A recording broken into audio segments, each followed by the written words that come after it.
Ladies and gentlemen, what a significant occasion, a momentous occasion, I should say.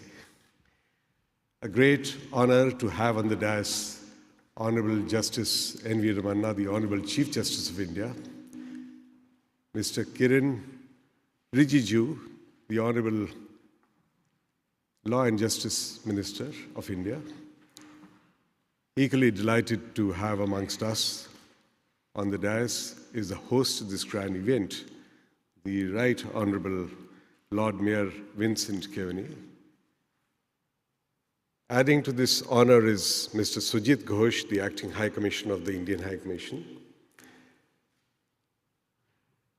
I cannot but fail to recognize some of the distinguished guests who have graced the occasion today. Honorable Justice Sri Krishna, Justice Nageshwar Rao, who are also contributing their thoughts in the panels ahead.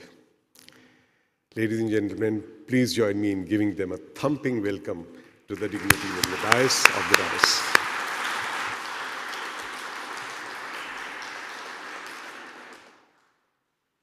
Ladies and gentlemen, such a strong presence of the multitude of stakeholders inevitably bespeaks of the significance of the topic of today's conference, arbitrating Indo-UK commercial disputes.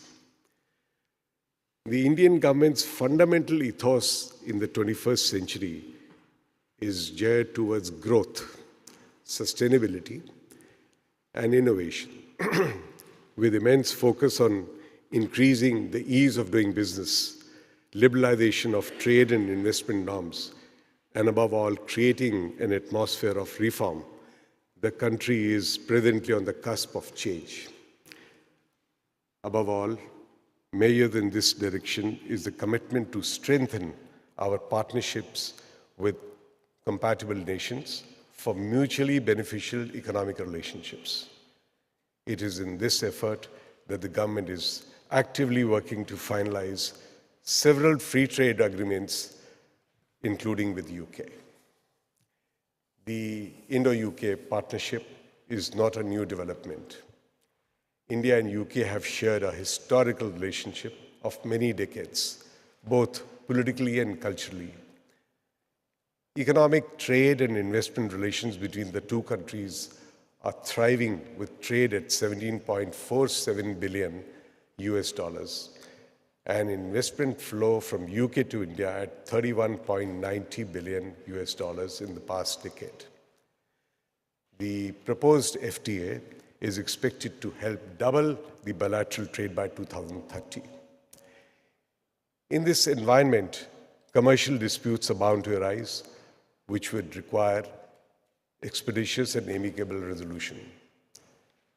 The dispute resolution mechanism would also need to be flexible, unprejudiced, secular, and inexpensive. Without a doubt, arbitration meets all these parameters and would therefore have a major role in achieving the commercial aspirations of the two nations. Today's conference is a small but significant step in this endeavor.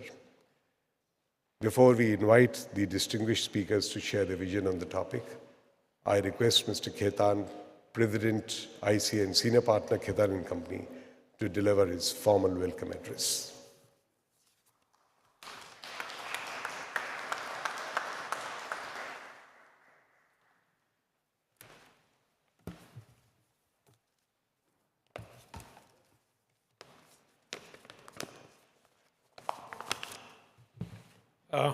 Good morning to all. Chief Justice Sri Ramanna, Sri Riju, our Honorable Law Minister, Sir Lord Mayor, your beautiful Mansion House, thanks for letting us have this program here. Justice Sri Krishna, he is here, he is the guardian of Indian arbitration law. Justice Nageshwar Rao, Mr. Sujit Ghosh, Acting High Commissioner, Government of India to UK. Sir, it's a red letter day for Indian Council of Arbitration because we have the presence of both the Chief Justice of India and the Law Minister of India. I mean, that's a great combination to have two of you addressing us in this inaugural session. Sir, our also the deepest gratitude to Lord Mayor because it is because of him that we were able to have this conference in this wonderful setting. I mean, we were in the other room and we saw some fantastic paintings of 18th century and 17th century. Thank you very much, sir, for allowing us to have a visit to your fantastic architecture wonder of London. Our special thanks to Justice Sri Krishna and Mr. Nageshwar Rao for being with us this morning. A special thank to Pinky ji. I don't see Karishma ji Vora here. I don't know. She is one of the speakers. Then Mr. Gautam Bhattacharya, Mr. Paul Gare, Mr. Gautam Doshi, Mr. Edwin Glasgow, Mr. Joe Sullivan, who have agreed to address us in different sessions of this conference. Sir, there are many people over here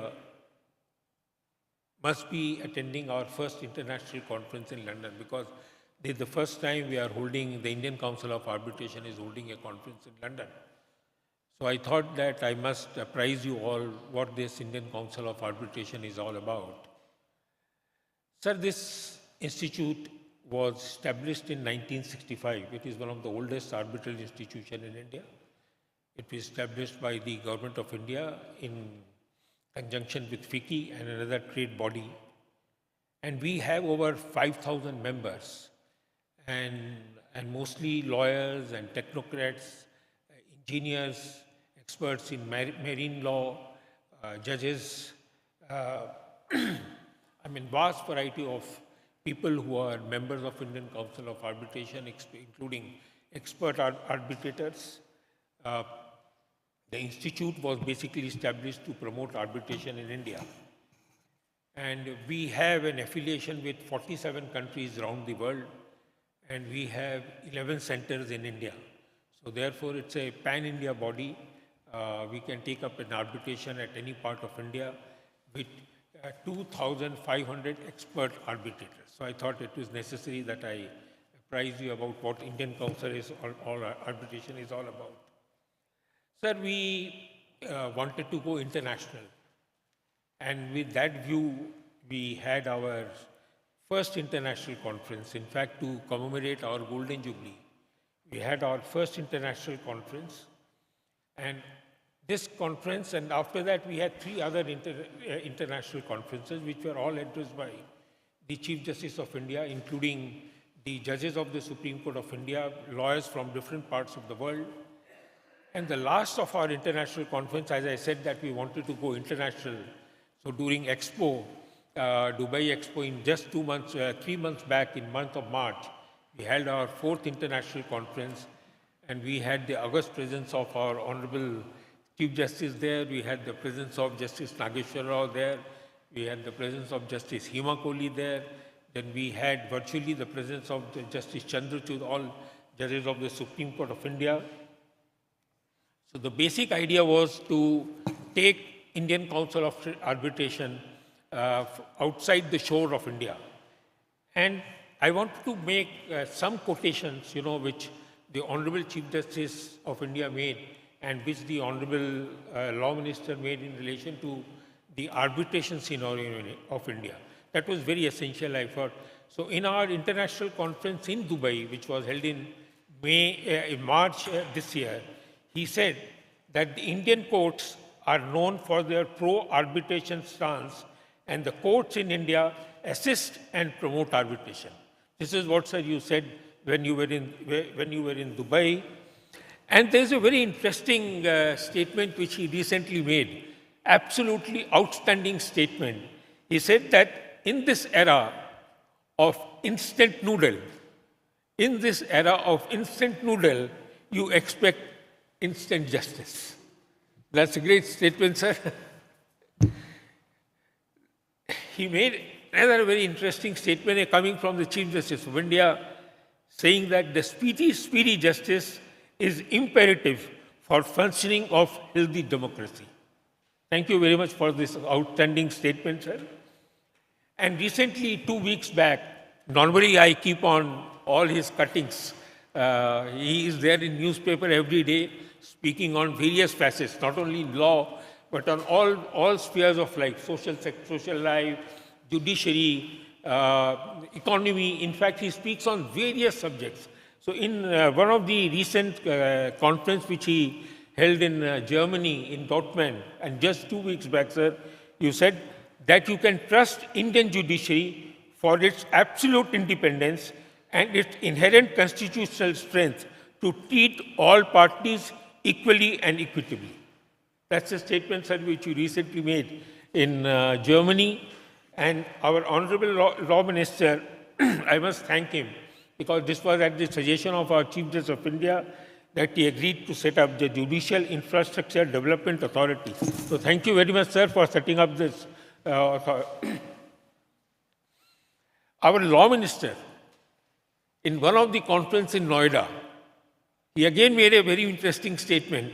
He said the Chief Justice of India has not only strengthened judiciary, but he is the true blessing for our country. Thank you, Honorable Minister, for making this statement for our Chief Justice. Sir, I also must compliment the Honorable Law Minister that 2 judges of the Supreme Court were appointed within 48 hours in a jet speed manner, sir. Thank you very much, sir. That shows how we are progressing and what is the image of a new India today. 2 appointment of Supreme Court judges in just 48 hours. That is something absolutely outstanding, sir. Sir, I know that one of your agenda and most important agenda is that we must ensure that the enforcement of contract in a very speedy and a time-bound manner. And I know this is one of the most important agenda, and it is going to happen very soon. And sir, another thing is your red light. If you have more than 3 adjournments, then the red light blinks to the judges so that you don't get adjournments. Again, a good initiative by you, sir. Sir, I still remember last year, you were addressing Society of Law Firms. And I was one of the speakers from Eastern India. And he was studying law. Our Chief Justice was studying law, and somebody asked him, why do you want to be a lawyer? Don't you want to get married? If you remember that, sir. And then, in last 25, 30 years, the lawyers are in the forefront of, not only in the judicial front, in the Indian economy, in the political front, and in fact, in all spheres of life. We have the 2nd largest number of lawyers in the world today. I mean, that's the strength of law, and that's the strength of lawyers. Now, why are we holding this conference in London? I was asked the same question as to why are you holding this 4th international conference in Dubai? And I quoted that somebody asked a person that which Indian city you live in, and he said, I live in Dubai. Why he said so? Because the entire economy of Dubai is controlled by Indians, and 1/3 of the Indians live in Dubai. And you can ask me the same question, why are you holding this conference in London? Because for me, the Makkah of arbitration is London. It is London which had its first statute of arbitration, the Lockett Act, in 1698. And we had our first Arbitration Act in 1899, 200 years after that. Sir, all our lawyers, I mean, I'm talking when we didn't have the great institutions, law institutes, used to come to India, used to come to London to take. I was just asked by the Lord Mayor that whether the Chief Justice is from London in or not. So I told him that this used to happen 20, 30 years back when people from commercial towns like Calcutta, Bombay used to come to London, and they take their degree of law degree, and they used to call them barristers at law, not advocates. And still in the High Court, we have two branches called Bar Association in Calcutta and Bar Library Club, where the barristers who have taken degree from London. So London has been the Makkah. I mean, the Indian law developed and prospered because of the contribution of the great universities that London had. So in my Calcutta office, I have 176 books written by English lawyers, English authors. And we regularly subscribe to All England reports. In fact, All England reports are cited even today in number of cases. And Lord Denham, who was considered to be the greatest judge of the 20th century, his judgments are revered and respected by not only the High Court but by the Supreme Court of India, and he is quoted regularly. And I still remember a quote of Justice Denning. Since we have the diplomats and the ministers sitting there, I thought I can quote that. And his quote was that if a diplomat says yes, it is perhaps. And if he says no, he is not a diplomat. So you will never hear no from them. You will always be either yes or perhaps. Sir, as I can say that why India, why are we holding this conference? My basic idea was that, we want to apprise you what India is all about today. In fact, only on 1st of July, your Chancellor of Exchequer, he made a very interesting statement. It came out in the papers on 1st of July in India. And he said that, this is Rishi Sunak, and he said that the perception of India in UK is out of date. And he went on to say that India has the third highest number of tech unicorn and the second highest number of smartphone penetration in the world. The future of India and UK relationship is based on innovation, technology, and science. And India is now creating globally the best in-class business. This statement came from your Chancellor of Exchequer, sir, just on 1st of July. And on 1st of July also, our Honorable Chief Justice in San Francisco made also a very interesting observation. And he said that 50% of the startup in the Silicon Valley, 50% of the startup in the Silicon Valley is either funded or founded or run by Indians. This is what India is all about. This is where we are. We are the fastest growing economy in the world after COVID-19. We are the third largest economy in the world as far as the purchasing power parity is concerned. And today, we are the fifth largest economy in the world. We have overtaken UK, and we have overtaken France recently. And we will be soon taking over Germany and Japan in the next 2 years because we will be going into the $5 trillion economy. I mean, this is what India is all about. And why do you want to arbitrate in India? I still remember I was watching I'll be very short. I was watching a cricket match in Dhaka. And while watching the cricket match in Dhaka, this was one of the quarterfinals of World Cup final. And one of the gentlemen came and sat by my side.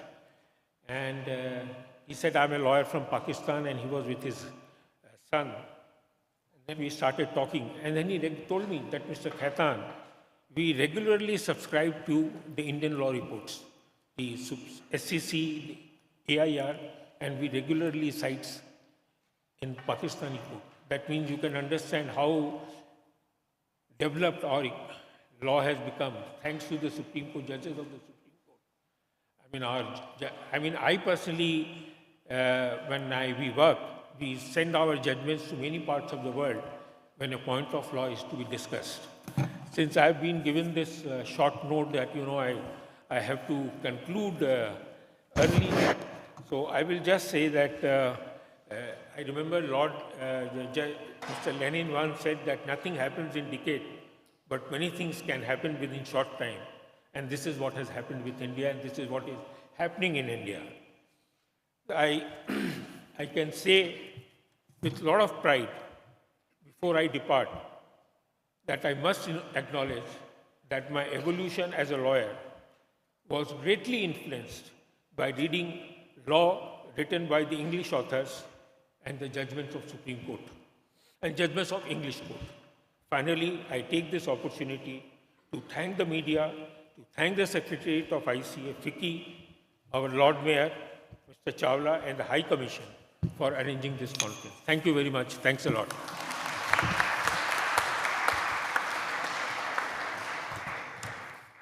Thank you, Mr. Khitan. ICA is indeed leading from the front to reinvent institutional arbitration, and that's a testament to your ideas and vision. You have reiterated that the legal ecosystem of India, there is a synchronization of approach between the executive and the judiciary in resolving commercial disputes. And they both emphasize arbitration as a means to do that. Ladies and gentlemen, as Mr. Khitan said, the City of London has been the preferred destination for international arbitration globally. The Mecca, as he said, and we have much to learn from the experiences. Therefore, may I now invite Right Honorable Lord Mayor Vincent Kearney to share his special address and thoughts on today's topic.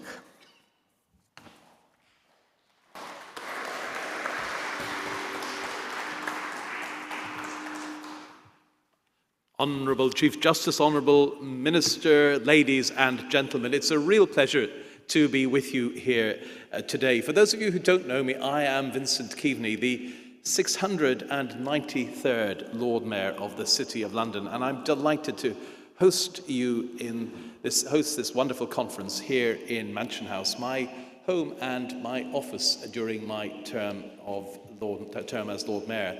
And in this role, I am surrounded by reminders of the importance of law and the rule of law. We have above you on the stained glass window in the back of the hall, at the top, King John granting the Magna Carta in 1215, the top panel in the stained glass window. On ceremonial occasions, I wear this badge on a Tudor collar of S's, a gold collar of S's, which was worn originally by Sir Thomas More as Lord Chancellor in the 1520s and the 1530s. For a lawyer, there can hardly be a more significant ceremonial piece of gold to wear. It's an extraordinary thing to have in our possessions here in Mansion House. Before I continue, I want to thank the India Council of Arbitration and FICCI for organising today's event. It's a wonderful conference indeed. Today gives us all a great opportunity to discuss how the UK and India can continue to form those important bilateral ties. Today's subject is also one I am personally interested in. As a solicitor by profession, I know from first-hand experience that commercial disputes can be complicated, very delicate and very tricky to resolve. Our central focus here, of course, is the deep and the vibrant relationship between our two great countries. We've very recently committed to further our economic and trading partnership, thanks to last year's enhanced trade partnership, and the formal negotiations of the UK-India Free Trade Agreement have moved on to their next phase. The importance of all of this cannot be overstated. A trade deal would boost bilateral exports and increase investment opportunities at a time when the India-UK partnership is entering an all-time high. Undoubtedly, the most dynamic and innovative part of this trading relationship is in our financial and our professional services. Our investments support over 500,000 jobs in our respective economies, with the UK investing over $28 billion in India last year. The combined revenue of all Indian companies in the UK has grown by 87% over the last 5 years. And the UK is the 6th largest investor in India. Should be greater, but its 6th is still not too bad. This strong partnership is also reflected in our people-to-people links. Much of that reflected here in the Egyptian hall today, with at least 1.5 million people of the Indian diaspora living here within the UK. And of course, a record number of Indian students now accepted into UK universities and higher education establishments, up over a quarter in previous years. So it's this deep history between us which gives today's conference its proper context. Sometimes, and as a lawyer I know this all too well, sometimes business relationships do run into dispute. Indeed, almost inevitably, disputes happen in the commercial world. So we all owe it to this important partnership, our UK-India partnership, and our cultural, our business relationships, that this system, that this partnership is backed up by a robust legal system and, at its heart, a robust arbitral system, ensuring that any disputes arising out of that increased economic and commercial engagement between our two countries can be dealt with greater speed, with efficiency, and with transparency.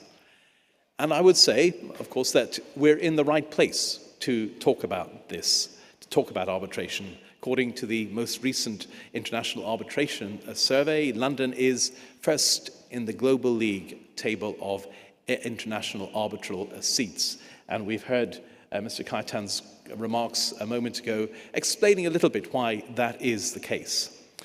I'm sure many firms, indeed many law firms, only a short distance from this very building would be more than happy to back me up on that statement, and indeed to take their part in working on any disputes which might arise.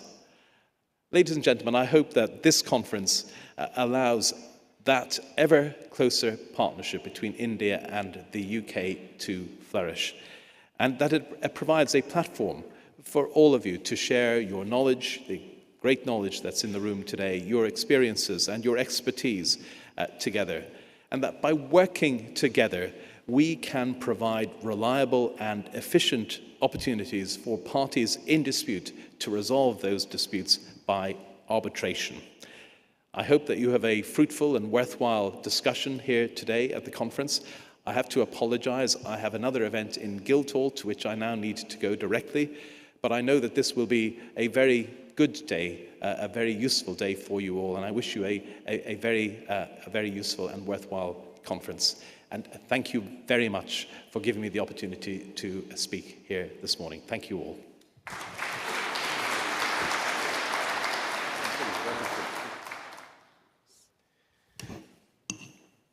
Thank you, Right Honourable Lord Mayor, for your very incisive remarks.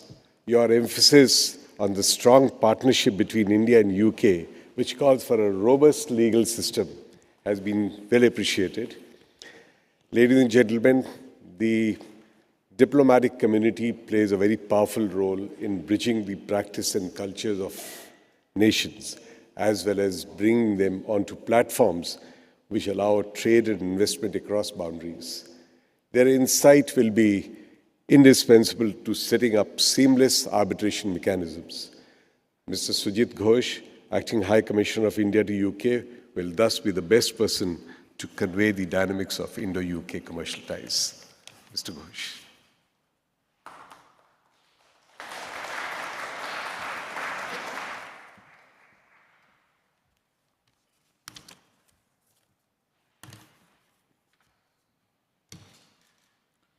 Honorable Chief Justice of India, Justice N.V. Ramana, Honorable Union Minister of Law and Justice, Kiren Rijiju, the Right Honorable Lord Mayor Vincent Keaveney, who just left, N.G. Khaitan, President, Indian Council of Arbitration, Mr. Arun Chawla, distinguished guests, ladies and gentlemen, a very good morning to all of you.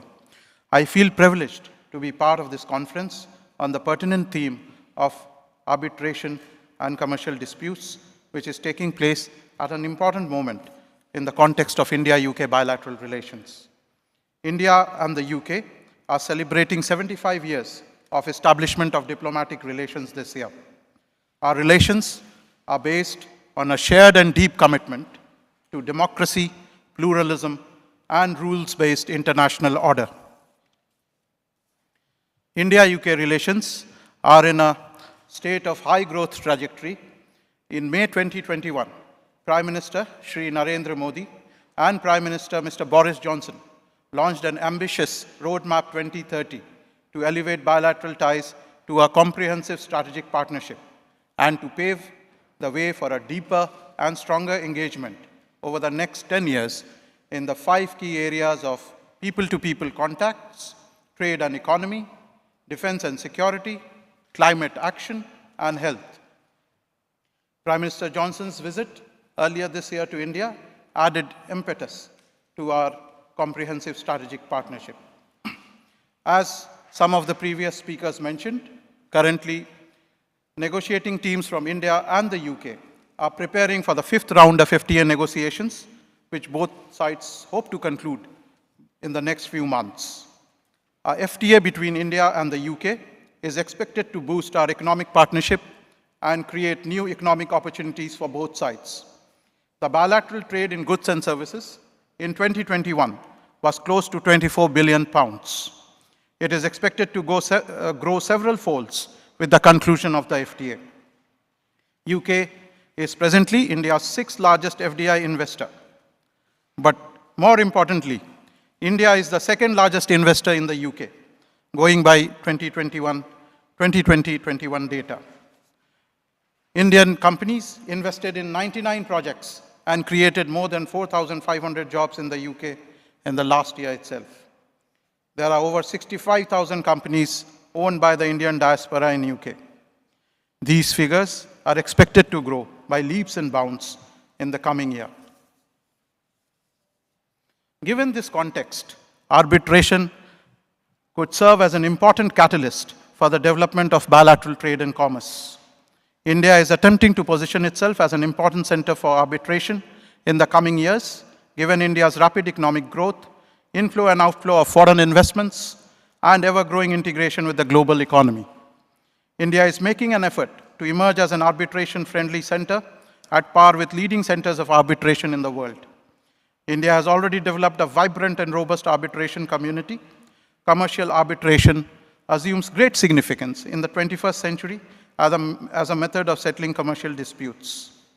Parties prefer a neutral forum to resolve their differences, and they like a forum that is flexible, devoid of the intricacies of litigation, and tailored to their requirements for a time-efficient and cost-effective resolution of their dispute.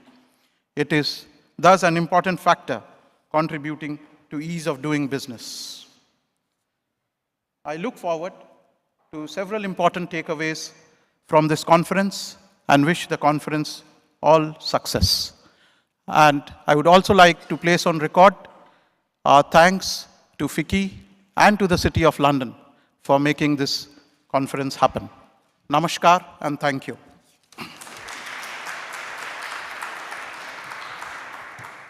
Thank you, Mr. Ghosh, for your very encouraging words to the business and legal community. I'm sure the proposed FTA will be a win-win story for both the countries. Ladies and gentlemen, the presence of the Honorable Minister for Law and Justice of India here itself is a powerful statement that the Indian government is welcoming institutional arbitration with open arms. As the Minister for Law and Justice, our guest of honor not only ensures the existence of harmonious legislative framework in the country, but also that it does not conflict with international principles and evolving global norms.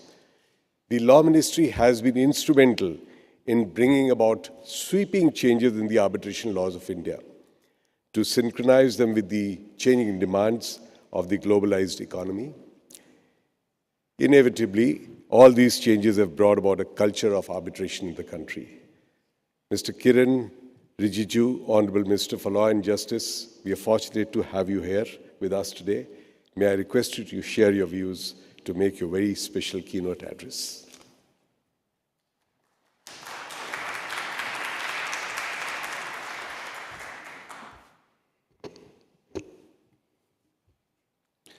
Namaskar, good morning.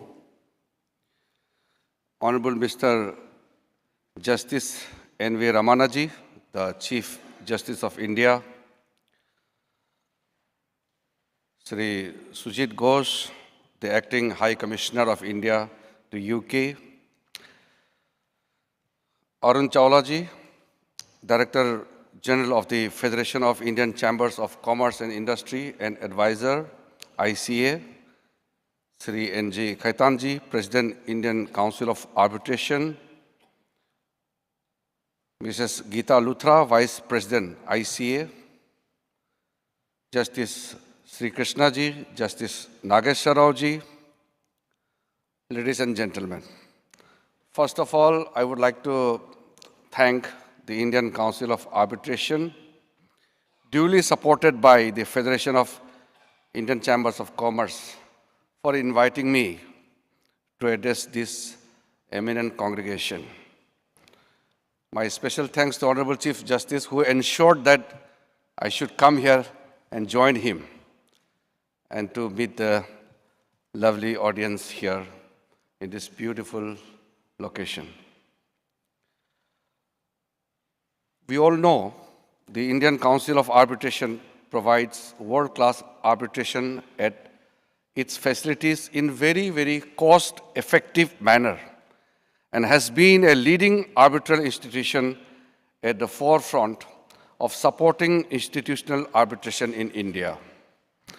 The Council has been providing arbitration services for both domestic and international commercial disputes and provides requisite administrative support in the smooth conduct of arbitral proceedings.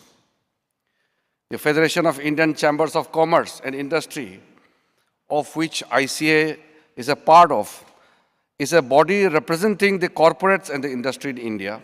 It has been actively participating and associating itself in providing inputs and suggestions for policy discussions inter alia relating to improvement in dispute resolution mechanisms in India. The successful functioning of the Indian Council of Arbitration is largely due to active support of the Federation. As we all know, trade, commerce, industry and investment can only thrive when the state policy provides a conducive business environment to the stakeholders along with a robust dispute resolution mechanism. Both the areas have been accorded due priority by the Government of India under the able leadership of Honorable Prime Minister Sri Narendra Modi. In this regard, the Honorable Prime Minister in one of his speeches specifically highlighted the role and importance of arbitration, which I would like to quote. The business seeks assurance of the prevalence of rule of law in the Indian market. They need to be assured that the rules of the game will not change overnight in an arbitrary fashion, and that commercial disputes will be resolved efficiently. A robust legal framework backed by a vibrant arbitration culture is essential. The theme for this present conference, Arbitrating Indo-UK Commercial Disputes, in this background is most topical and relevant. Before speaking about the reforms that have been undertaken by the Government of India in strengthening the ADR mechanism, I would like to first recall about India's role in laying the foundation of giving due recognition to foreign arbitral awards. India was amongst the 6 Asian nations to have signed the Geneva Convention on Execution of Foreign Arbitral Awards of 1927. Later, it was amongst the 10 original signatories to the New York Convention on the Recognition and Enforcement of Foreign Arbitral Awards and ratified the convention in 1960. Thus, we have since long committed ourselves to keep the pace with the global developments in the field of arbitration. Therefore, to carry forward this legacy, the Government of India, under our able leadership and guidance of the Prime Minister, we have taken various steps and measures towards revitalizing the strengthening the contract enforcement and commercial dispute resolution regime to enable ease of doing business and boost investor confidence. Thus, the present requirements and future needs have guided the reforms in ADR regime with an objective which inter alia includes to make ADR as the preferred mode for dispute resolution, especially commercial disputes, to facilitate a paradigm shift from ad hoc arbitration to institutional arbitration, to minimize court intervention, and to facilitate arbitration-friendly approach amongst the courts, to bring India at par with other jurisdictions in the area of ADR mechanisms, to change foreign investors' perception about India's arbitration regime and to develop India as a hub of international commercial arbitration. In pursuance of the vision, major legislative initiatives have been taken by the Government of India during last 8 years. To fast-track adjudication of commercial disputes, the Commercial Courts Act 2015 was enacted, which facilitated establishment of the commercial courts and commercial appellate courts at district levels and commercial division and commercial appellate division in the high courts. The special jurisdiction relating to commercial disputes is aimed at ensuring timely disposal of commercial disputes without straining the resources and capacities of the stakeholders. The subsequent amendment in the year 2018 to the Commercial Courts Act 2015 introduced mandatory pre-litigation mediation and settlement for suits which do not contemplate any urgent interim relief. The introduction of compulsory pre-institution mediation is aimed at providing an opportunity to the parties at dispute to resolve the commercial disputes outside the ambit of courts through mediation. I would like to state before this August gathering that as of December 2021, there are more than 1,000 commercial courts in India. Establishment of these courts has facilitated faster resolution of disputes. For instance, in New Delhi High Court, petitions challenging arbitral awards are being disposed of in approximately 400 days, which is far less than in comparison to earlier period of 1,445 days. And efforts are on to reduce this period further. To keep pace with the current development in the arbitration space and to enable arbitration as a viable dispute resolution mechanism, the Indian arbitration law has gone significant amendments in the years 2015, 19, and 21.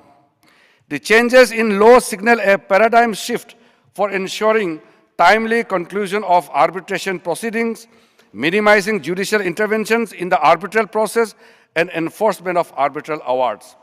The amendments are further aimed at promoting institutional arbitration, updating the law to reflect the best global practices, and resolve ambiguities, thereby establishing an arbitration ecosystem where arbitral institutions can flourish.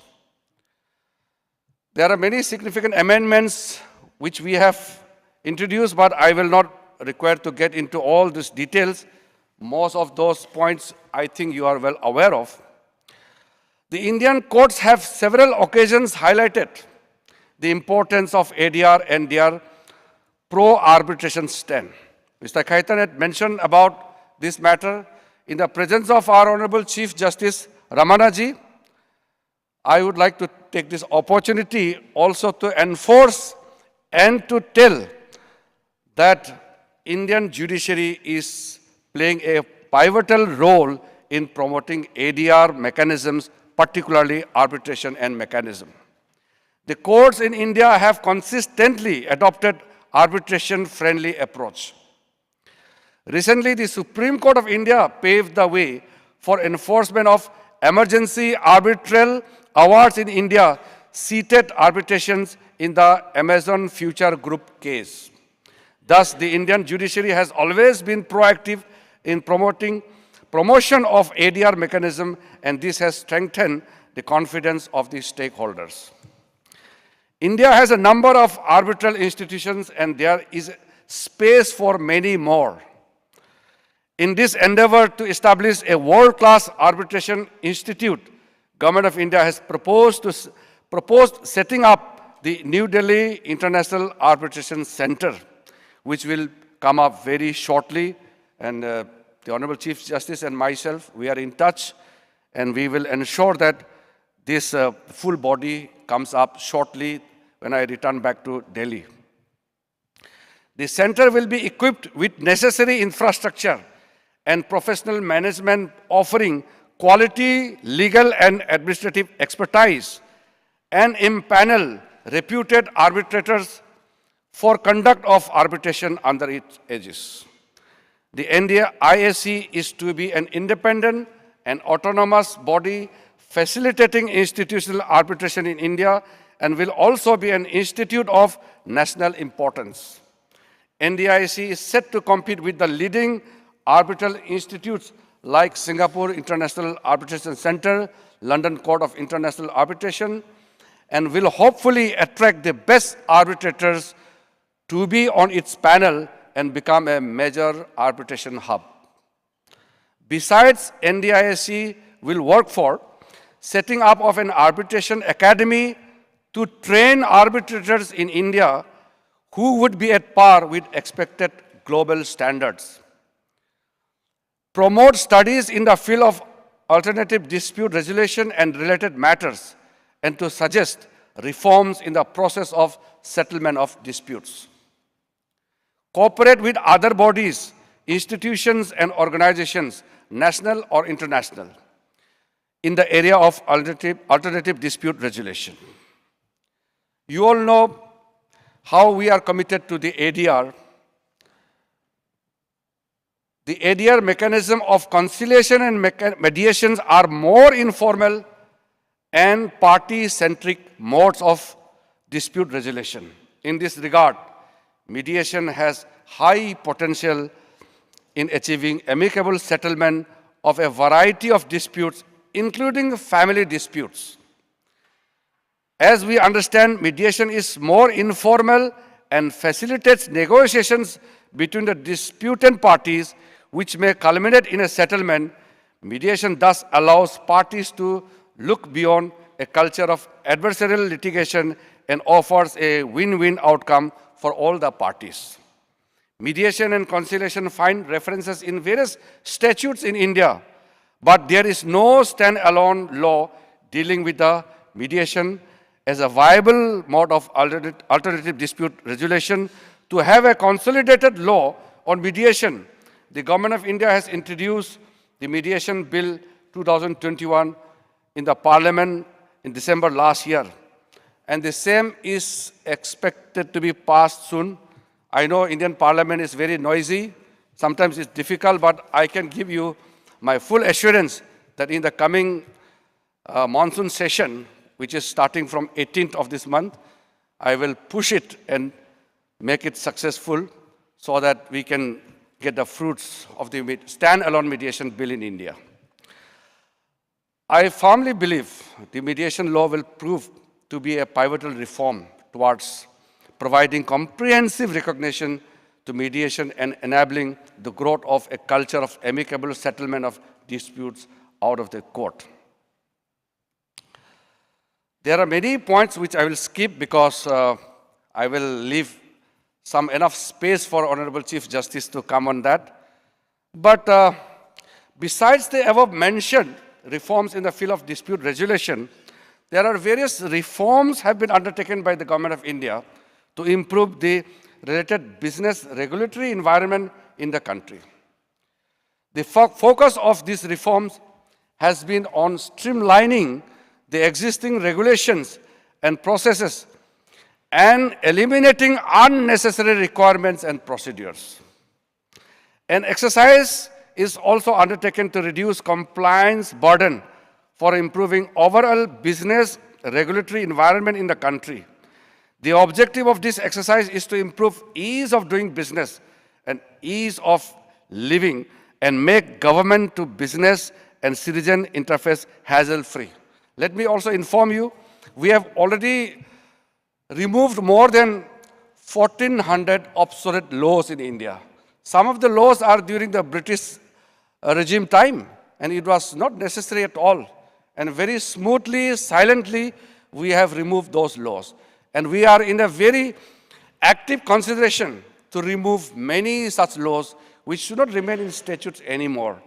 And I am leading this task of identifying such many rules and the acts which are still prevalent with us. And in the coming this monsoon session, I'm also hopeful to remove many such unwanted laws.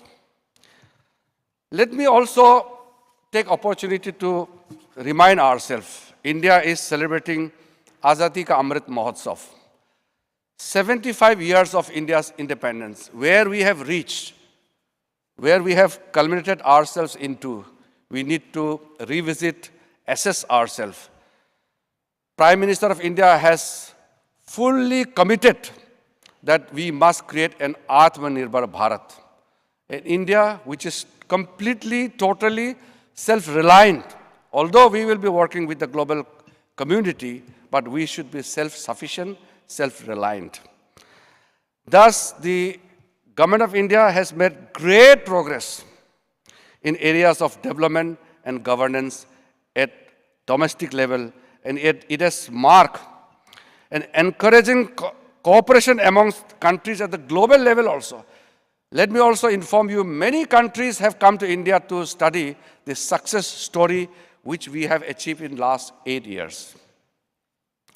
Any success rate in India in itself is a record. And I keep telling in all international forum also, any global effort must be successful in India. If India fails, the global community will fail. We are more than 1/6 of the global share. So it is important that India succeeds. Now we have set a roadmap, 2047, when India would be celebrating its centenary years of independence. And there are many yardsticks and objectives and goals being set for that, which I will not go into detail right now, but we are well on course to reach there. While we are celebrating 75 years of India's independence, I'm sure not only the Indians in India, but the Indian diaspora as a whole, we will come together and celebrate our success. I am very encouraged by the way this particular event has been organized. I must thank FICCI for always being there with me when I was holding Minister of State in the Home Affairs. I had a very close coordination with FICCI. And in 2004, as a member of Parliament, I was part of the FICCI delegation to the United States. So I have a long association with FICCI.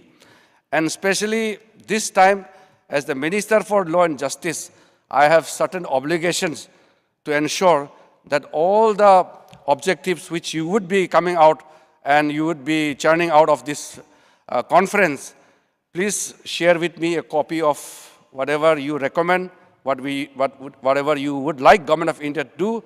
I can assure you that under the very reasonable Prime Minister's, very business-friendly Prime Minister Narendra Modi, we will ensure that we will give full cooperation to the FICCI and in your endeavor to make India truly a global center of arbitration. Thank you so much. Jai Hind.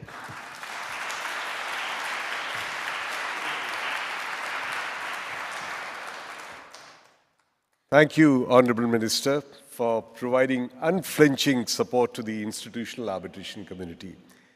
and to the FICCI-supported apex arbitral body, the Indian Council of Arbitration. We are aware of how arbitration has been encouraged at the highest level in the Government of India. The Honorable Prime Minister himself and your ministry has left no stone unturned to promote arbitration. Ladies and gentlemen, let me now turn to someone who presides over the largest judicial system in the world, the Honorable Chief Justice of India, Mr. Justice N.V. Ramanna. Justice Ramanna have had a track record of over 17 years of advocacy, 22 years in the judiciary, held very high positions in the Indian judiciary before being elevated to the Supreme Court of India in the year 2014. And having assumed the revered position of the Chief Justice of India in April 2021. A reformist by nature, Honorable Chief Justice's steps have had a far-reaching impact on the judicial administration, court efficiency, and access to justice itself. He has, to his credit, filled hundreds of vacancies across high courts in India, as well as more than 13 vacancies in the Supreme Court of India, which has a total strength of just 34. His broad and progressive outlook towards alternate dispute resolution has been encouraging to all stakeholders, litigants and advocates alike. Justice Ramanna, we are all waiting your ideas on the best way forward in arbitrating Indo-UK commercial disputes.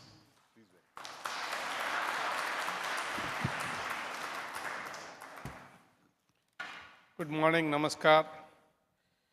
My dear friend, Honorable Law Minister Rijuji, Honorable Justice B.N. Sri Krishna, Honorable Justice Nageshwar Rao, Honorable Lord Mayor,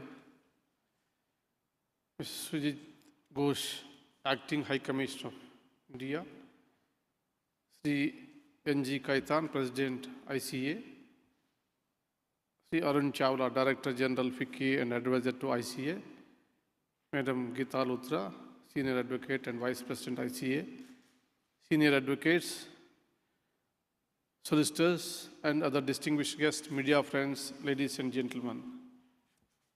I'm glad that and happy to be here today to this event organized by the FICCI and ICA. And all eminent experts in the field are here to deliberate upon the issues which are very important, particularly the international arbitration, issues relating to international arbitration, and the theme and the topic that arbitrating India-UK commercial disputes, very important, and it requires deep consideration and discussion. In fact, I have not got out of the jet lag. So, it takes little time to explain something. Please excuse me this. The FICCI and the Indian Council of Arbitration are doing a commendable job in making India a favorable destination for all investors and the businessmen. It has been the forefront of garnering opportunities for Indian business and startups.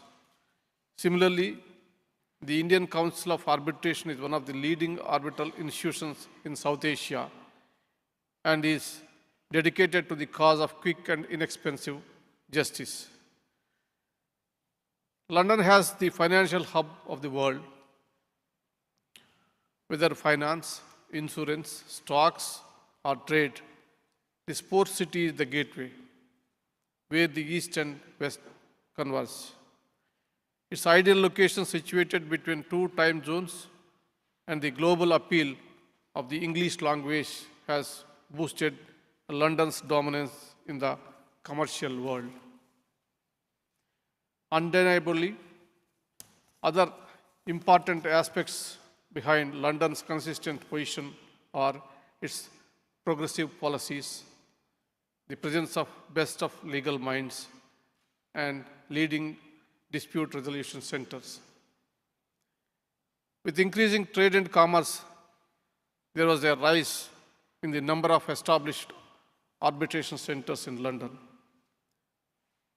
The city also features the highest concentration of arbitrators, industry experts, counsels, solicitors.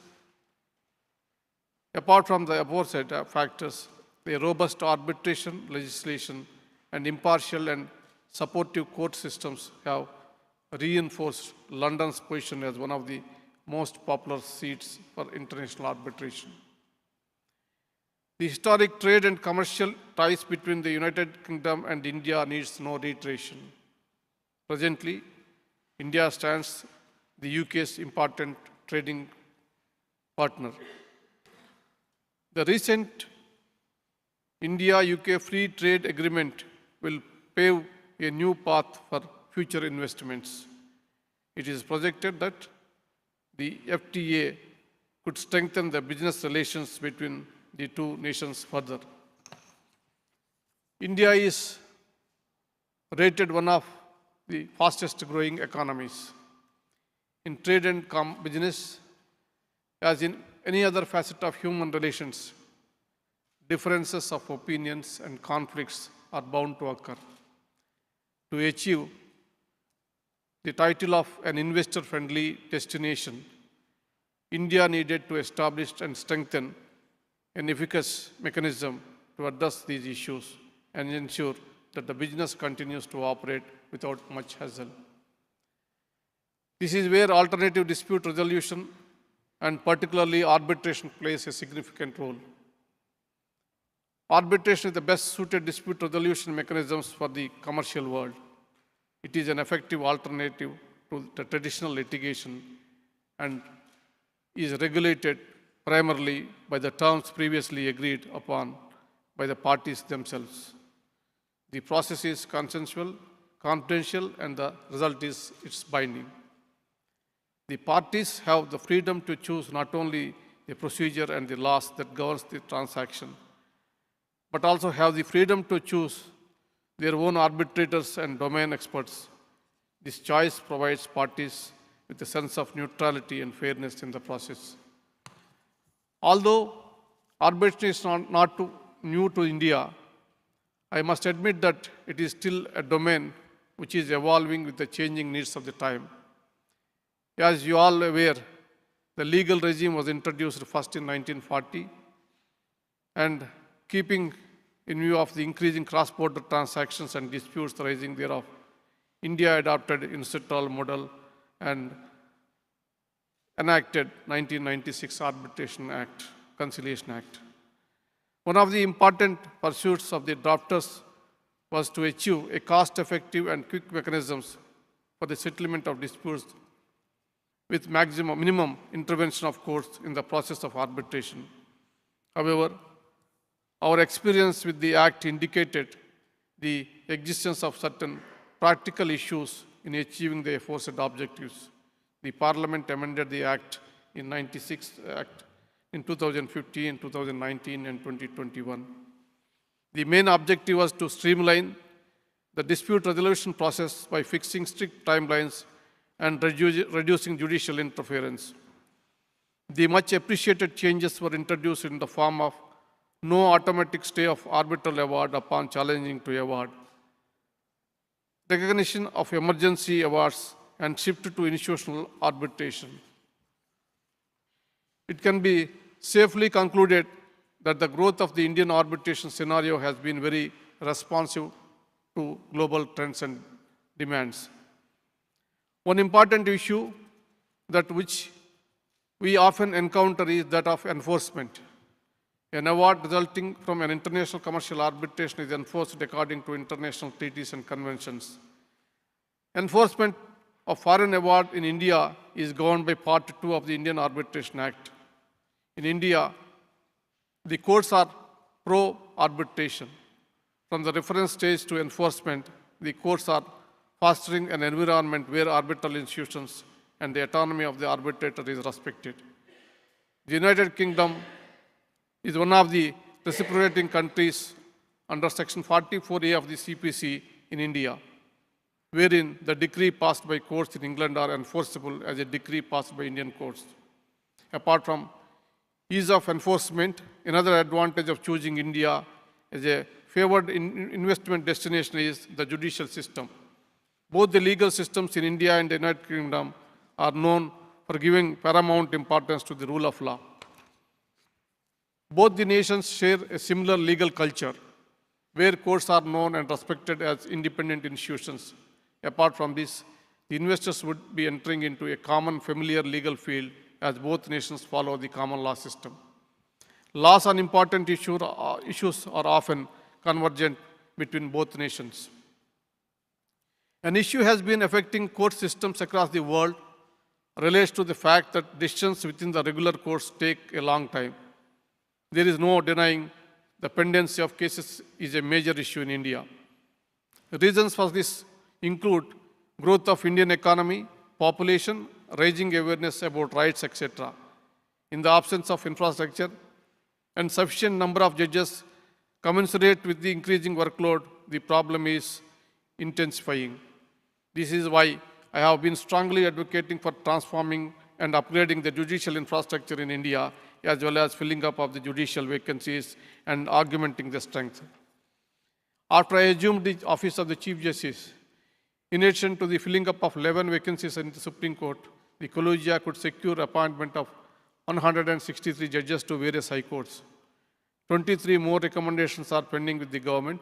The central government is yet to transmit some more recommendations made by high courts to the Supreme Court Collegium. I have been reminding the government to expedite the process so that the remaining 381 vacancies can be reduced considerably. I am hoping for some forward movement in this regard. Another way of reducing the burden of pendency is to promote and popularize other means of dispute resolution, such as arbitration or mediation. In fact, throughout my professional legal career, I have been a strong advocate of dispute settlement mechanisms that do not require litigants to face the traditional litigation. Several international dispute resolution institutions are being established across India to provide the commercial world speedy and effective resolutions of their disputes. I am also glad to state that the different state governments in India are taking up active steps in establishing international arbitration centers, keeping in view of the global trends. The aim is to set up professionally run arbitration and mediation institutions in India along the lines of LCIA or the Singapore International Arbitration Center.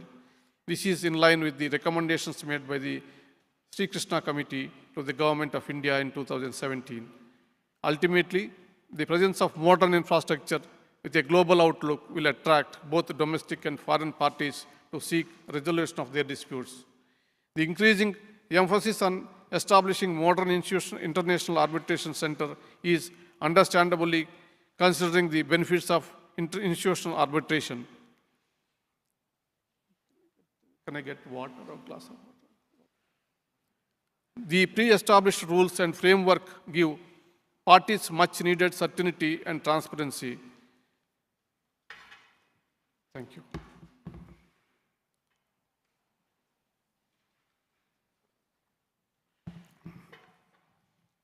They provide completely pre-trial support, whether infrastructural, secretarial, or otherwise.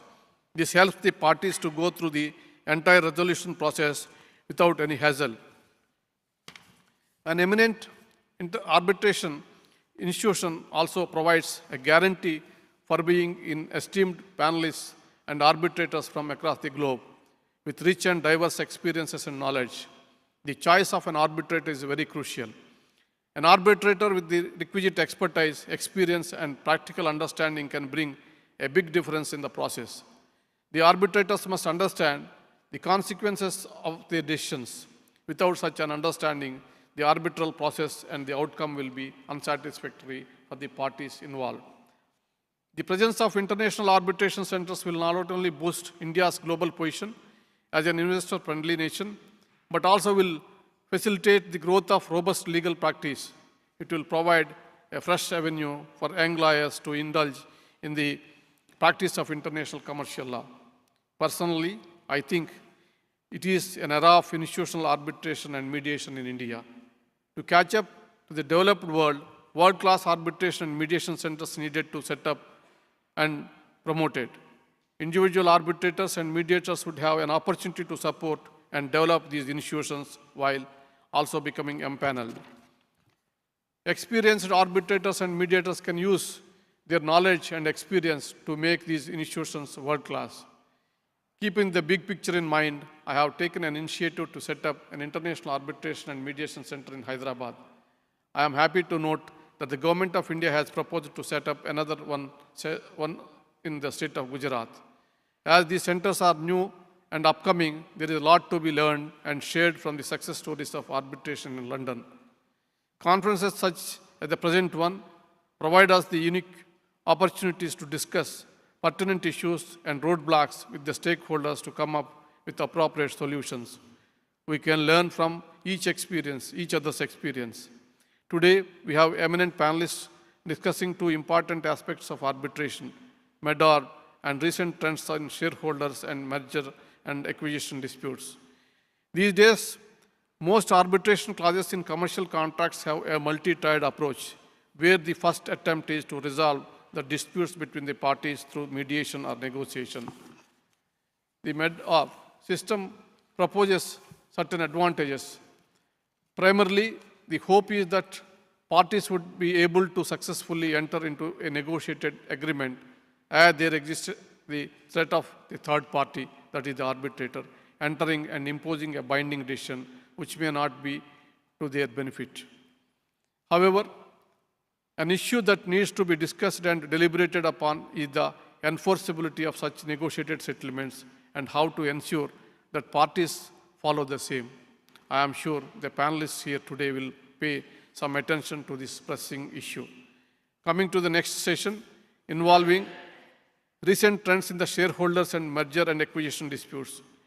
In today's world, the mergers and acquisitions worth trillions of dollars are being undertaken every year. Commercial arbitration is an eminent process to resolve disputes arising from the same. As there are huge economic repercussions involved in such transactions, their timely resolution is essential. Commercial arbitration is best suited for this purpose. At the same time, this also throws up certain interesting questions due to the interaction between in personam and in rem rights in these transactions.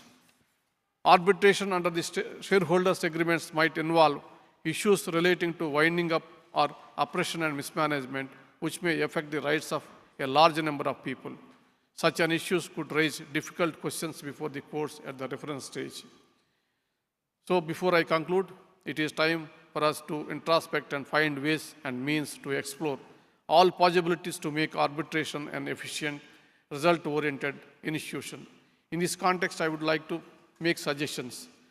First is that establishment of more commercial courts for dealing with arbitration cases and nominating experts in the field to the judges of those courts.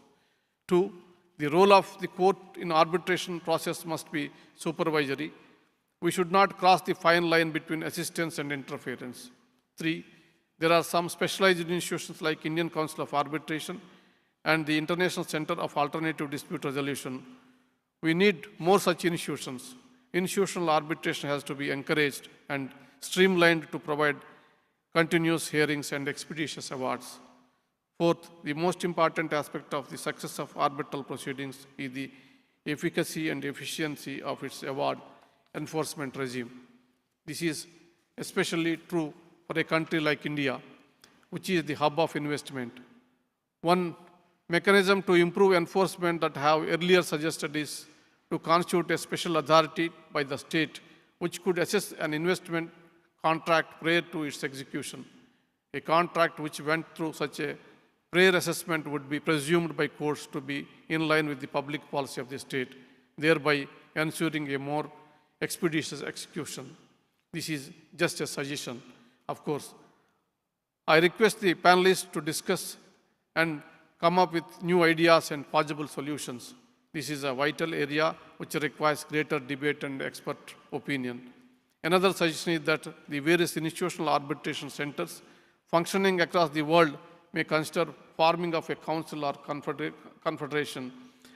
This would enable them to share experiences and adopt best practices.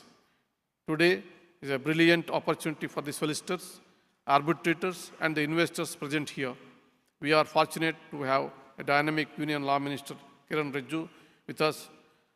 After every candid discussion on pertinent to issues affecting the arbitration scenario in India, I am certain the Honorable Minister can make an informed policy decision keeping in view of the concerns expressed by the stakeholders here. Before I conclude, I would thank FICCI ICA for hosting this event and inviting me to the inauguration conference. My special thanks to Lord Mayor, City of London, attending and helping to organize this conference. I would like to place on record special compliments to Mr. Arun Chawla, but his relentless efforts, this conference would have not been materialized. I congratulate him and his team taking this brilliant idea into its logical conclusion. Thank you very much for giving the opportunity.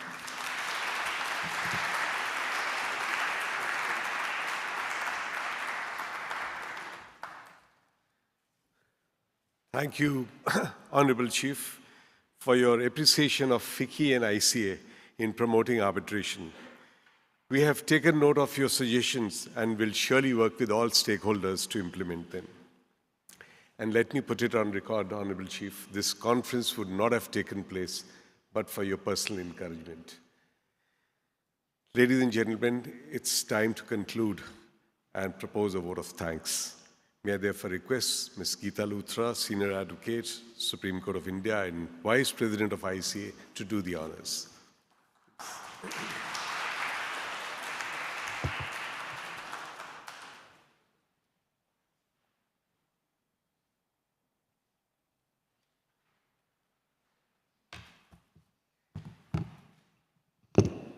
Good morning, Honorable the Chief Justice of India, Honorable the Union Minister of Law and Justice, Mr. Kiran Rijiju, now not present, Honorable the Lord Mayor, Mr. N.G. Khetan, Mr. Arun Chawla, Mr. Justice Shri Krishna, Justice Nageshwar Rao, Pinky Anand, Additional Solicitor, Ex-Additional Solicitor General of India, and Ms. Vora. May I also address and thank all the distinguished dignitaries and speakers who are present today. As the Vice President of ICA, I thank each one of you who have joined us on this very, very special occasion. As the speakers today have discussed, the foreign direct investment in India from the UK is the 6th largest. We also have an extreme history with the UK, extremely pleasant relations, and that is why what is being looked at is that there will be a free trade agreement. And while the UK is doing free trade agreements with a number of other countries, there's been great progress, and it is hoped that by October or November, this free trade agreement will come into being. In this context, what we have to see is how do we resolve any disputes, because one of the most important aspects a businessman looks at is what if there is a dispute, how do I get out of it, how do I resolve it? And it is in this context that the commercial courts, as the Honorable Chief Justice has said, have an important role. Arbitration, commercial arbitration, has a very important role.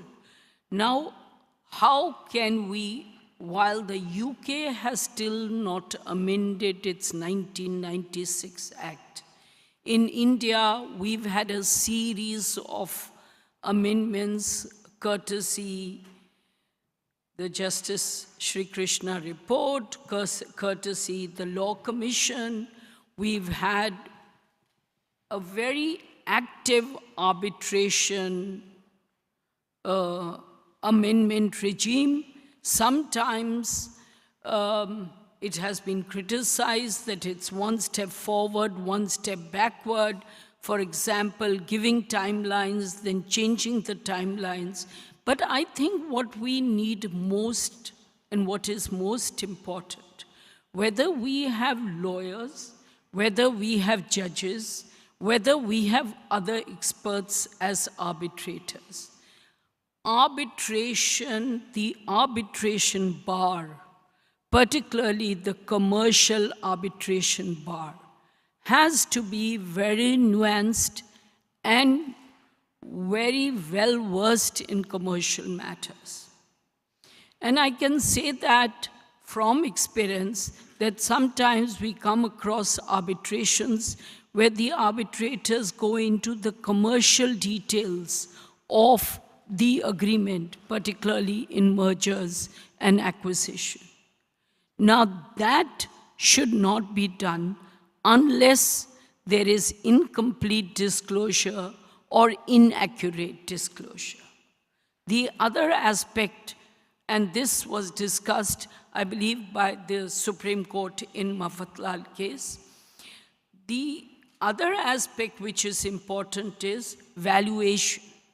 So now normally arbitrators and the courts have been very slow in interfering in what is the valuation. But with the role of minority shareholders increasing, the fact is that they have become much more active. And the courts have also started looking at their interests much more actively. That happened in the Satyam case. That happened in a host of other matters where Goetze, for example, their share value was 400, but with the revaluation, it was increased to 600. But the courts and arbitrators have to be normally careful that in matters of commerce where amounts are laid down by two wise or two teams of wise lawyers on both sides, as well as in a merger or acquisition, courts have to be very slow to tread. The second aspect, and that's the other subject before us today, and that is arbitration and mediation. As the Honorable Minister has said, as the Chief Justice has said, there is a mediation bill in Parliament, and we already have a provision under Section 89 of the Civil Procedure Code, amended in 1999. We already have the Lok Adalats. We already have settlement agreements in conciliation under the Arbitration and Conciliation Act. But the importance of mediation cannot be overemphasized. Now the question that will arise is, do you want mediation, arbitration, mediation, arbitration, mediation, arbitration? Is that something, a same person wearing several hats? Now this is one aspect which is being looked at. And while, say, for example, in the US, in California nurses' case, it worked well. They said nobody will strike, nobody will do a lockout, went for mediation. Mediation was very successful. In the IBM FTSE case, again, mediation was very successful. But there are horrific stories when mediation turns arbitration, because then the arbitrator is not able to change his hat. I want to conclude. I know that we are running out of time and perhaps the tea time. An ounce of mediation is worth a pound of arbitration and a ton of litigation. But let us be warned, a lot will depend on the quality of our mediators and our arbitrators. And although in Vijay Drolia, the court has narrowed non-arbitrability in another judgment, the Metro case by Justice Nageshwar Rao, the court has said, let us not interfere. But I think there can't be much of interference, but where interference is required in terms of the law laid down, I believe it may be a necessary evil. Thank you, everyone, for being here for this inaugural session and for continuing to be with us in the 2 sessions which will go on. Thank you so much.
Good afternoon, ladies and gentlemen.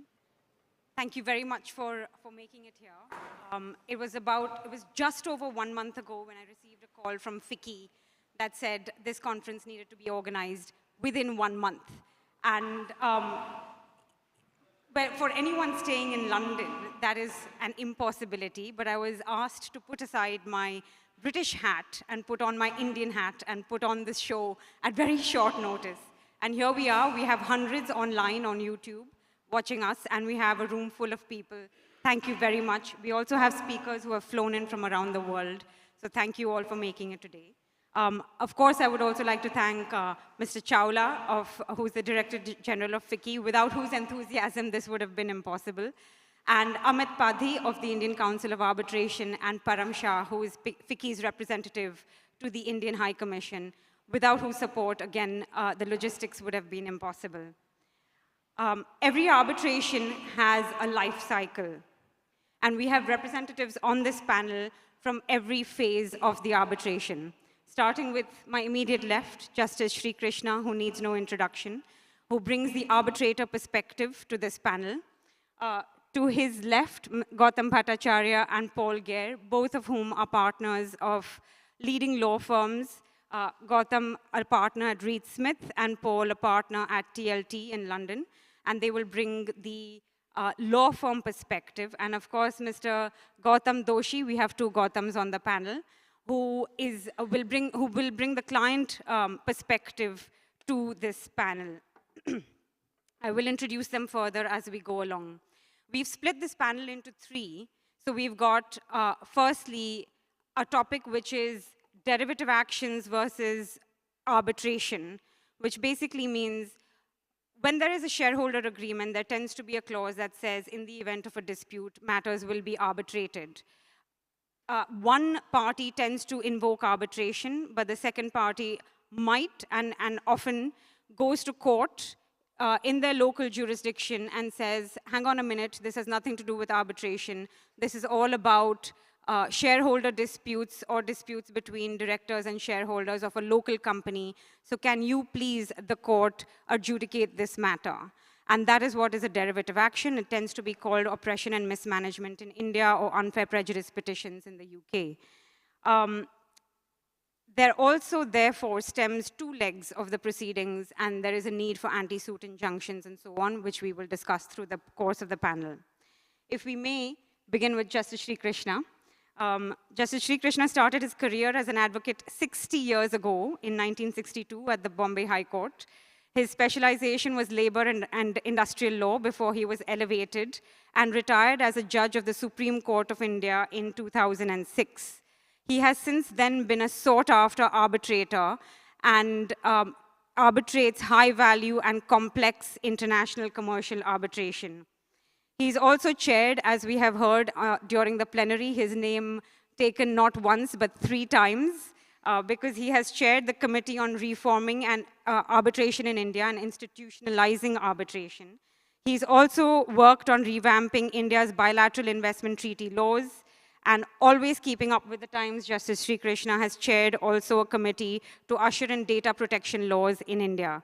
On a personal note, he had inaugurated my chambers in Mumbai, and I remember very sheepishly calling him to say, it's on the 3rd floor, there's no lift, it's a heritage building in Fort. And he said, oh, don't worry, it will keep me fit and healthy. So that's Justice Sri Krishna for you. Justice Sri Krishna, if you may, please discuss the various characters of shareholder disputes, which of them are arbitrable, and perhaps what one can do when a third party that is not a party to the shareholder agreement is caught in the dispute. Thank you, Karishma.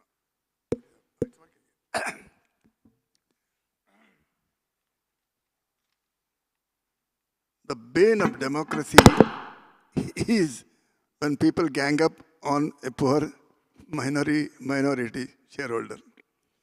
So that is why it is necessary to have a sort of a protection so that the rule of law in corporate jurisdiction is not emasculated.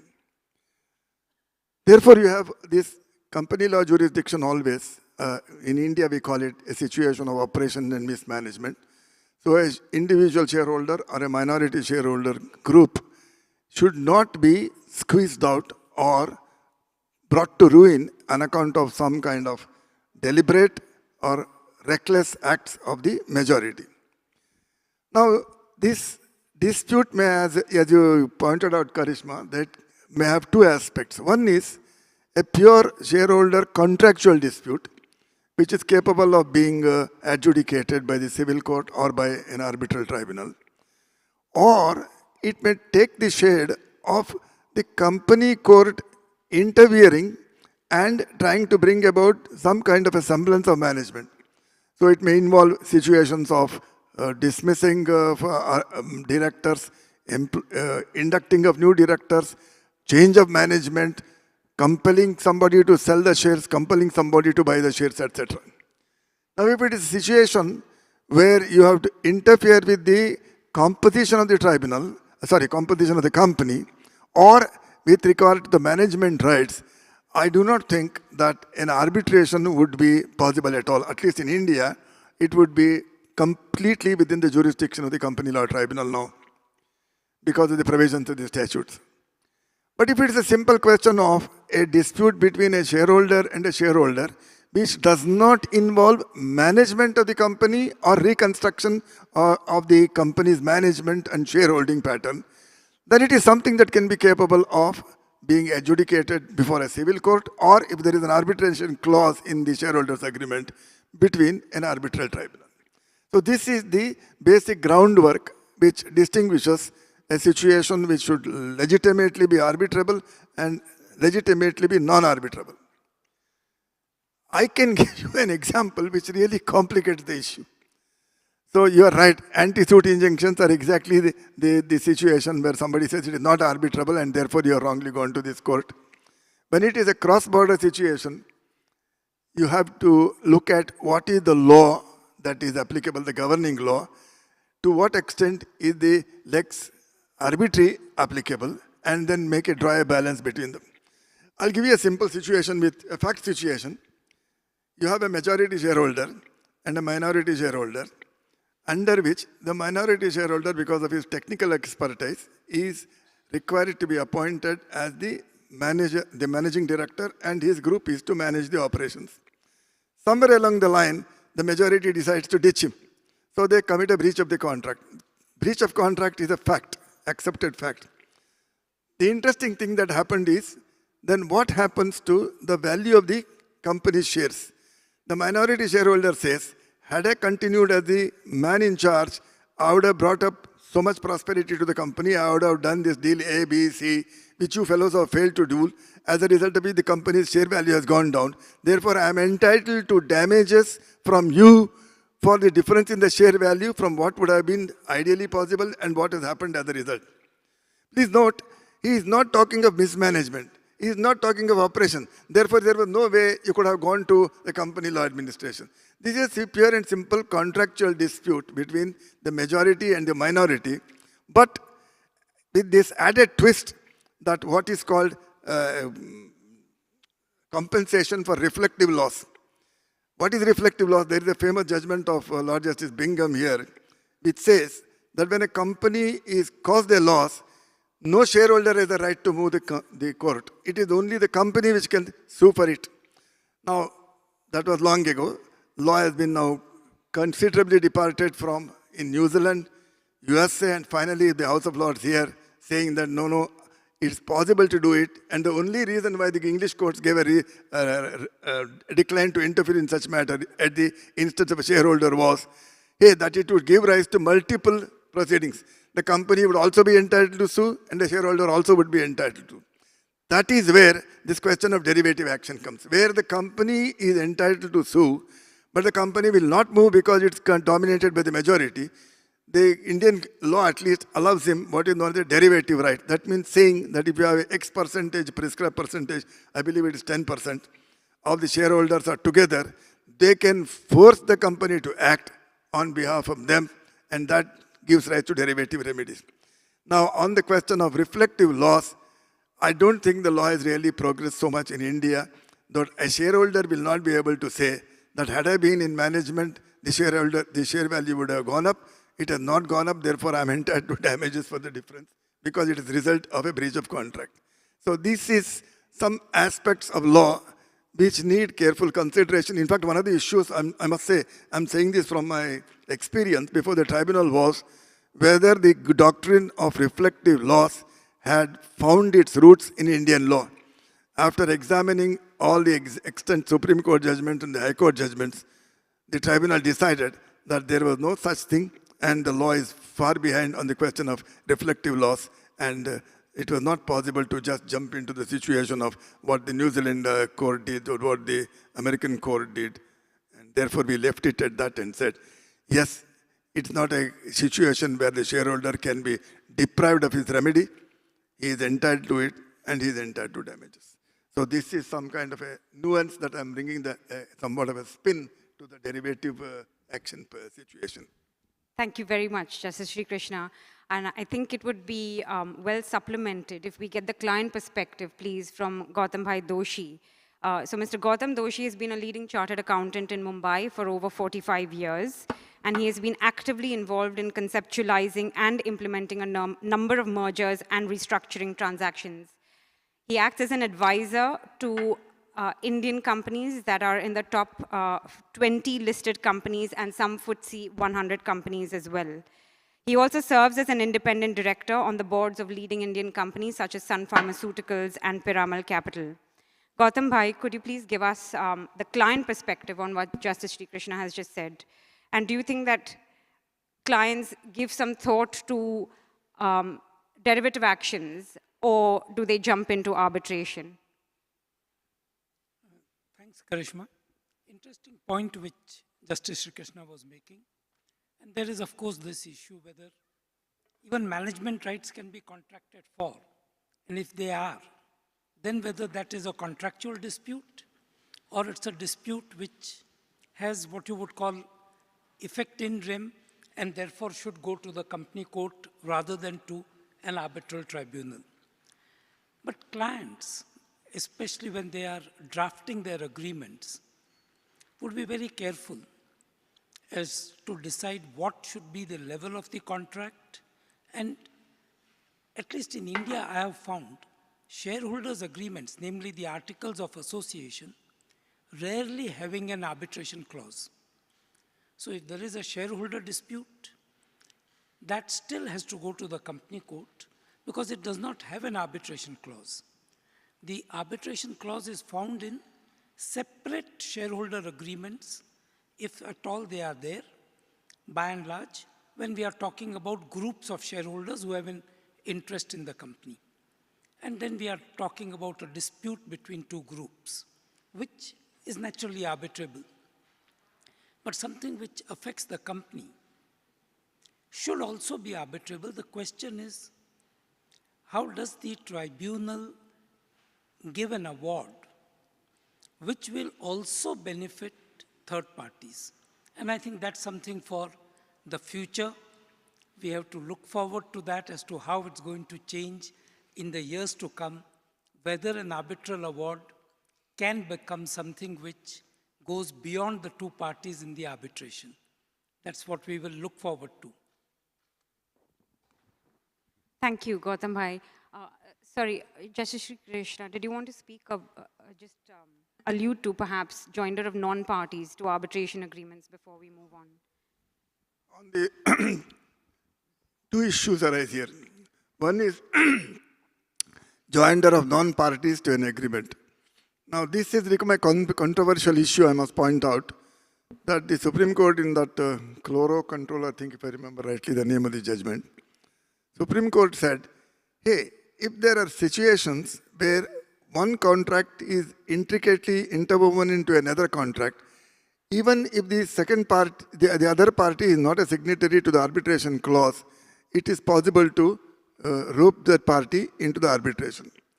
So three situations were pointed out: the group companies doctrine, or the companies or group companies doctrine, then the situation of back-to-back agreements, then the situation of alter ego of the company. Now, all of them have their drawbacks.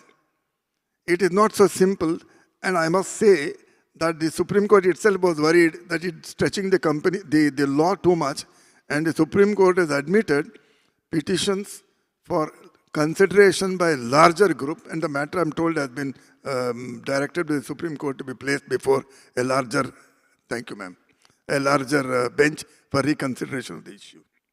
So at the moment, of course, the three theories operate.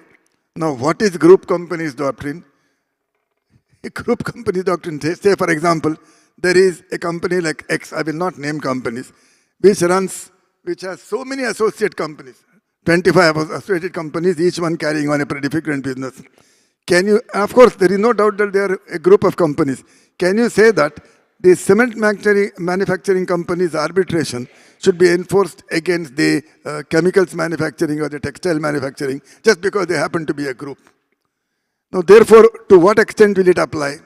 To what extent will this concept of alter ego apply? That alter ego is something that has been picked up from private international law. If you remember, in the case of enforcement of contracts, where one of the foreign alien in Etbor, it was picked up from there. Now, how far it will apply is another $1 million question, which will have to be resolved ultimately by the Supreme Court of India.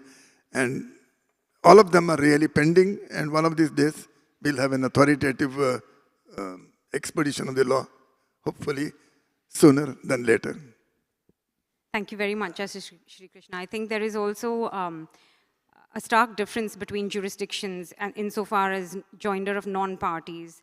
For example, a number of civil law jurisdictions tend to offer or be more amenable to joining non-parties to an arbitration, but England is not. England does not take that view. Moving on, if I may, to Paul. Paul is a partner at TLT. TLT has been a favorite amongst Indian banks. And from my experience, I should add that one of the first cases I did in England nearly 13 years ago had TLT as my opponent. And one of my most recent cases also has TLT as my opponent.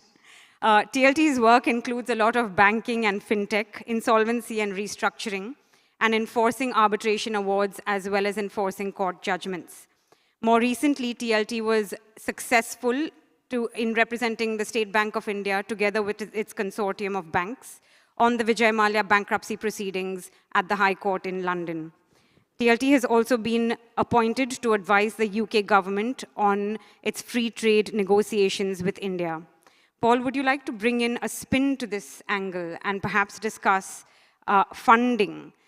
Is it possible for shareholders to have their disputes funded by a third party? What are the advantages and what risks, if any, should they be aware of? Thanks, Grishma.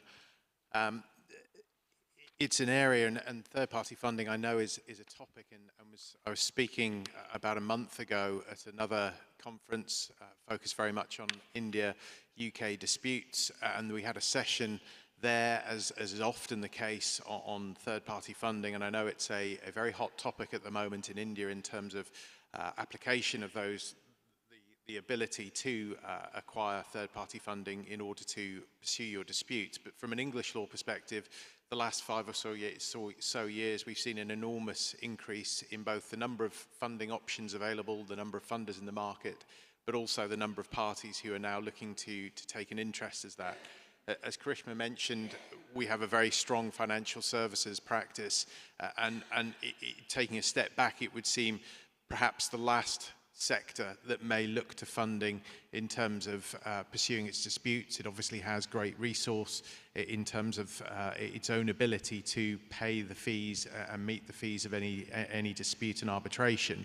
But we're seeing increasing interest from our clients across the board, including our financial services clients, in terms of the products that are available in the market at the moment. And it really does provide an ability for, particularly in some of the disputes we're talking about here, where you perhaps have an individual who has less resource, less ability in order to pursue that challenge that they have as the derivative action challenge, that they would look to a third party who may be able to support them through that process. There are now, as I say, a range of funders available in the market who are providing those options across a variety of different ways in which they'll provide that funding, from the more traditional pure funding basis where they'll pay for your fees as they go along, all the way through to acquisition of rights in actions as well. So that there is now a real strength of market in the UK, and we know from the conversations that we have with a number of funders that India is a market they are equally interested in, and was sitting yesterday at a conference on opportunities in Gift City, and noticeable that the regulators there mentioned a shopping list of elements they wanted to put in place from a disputes perspective, and certainty and clarity around the ability to access third-party funding was one of those on that shopping list. So it's something that is on the agenda. It's not going to go away.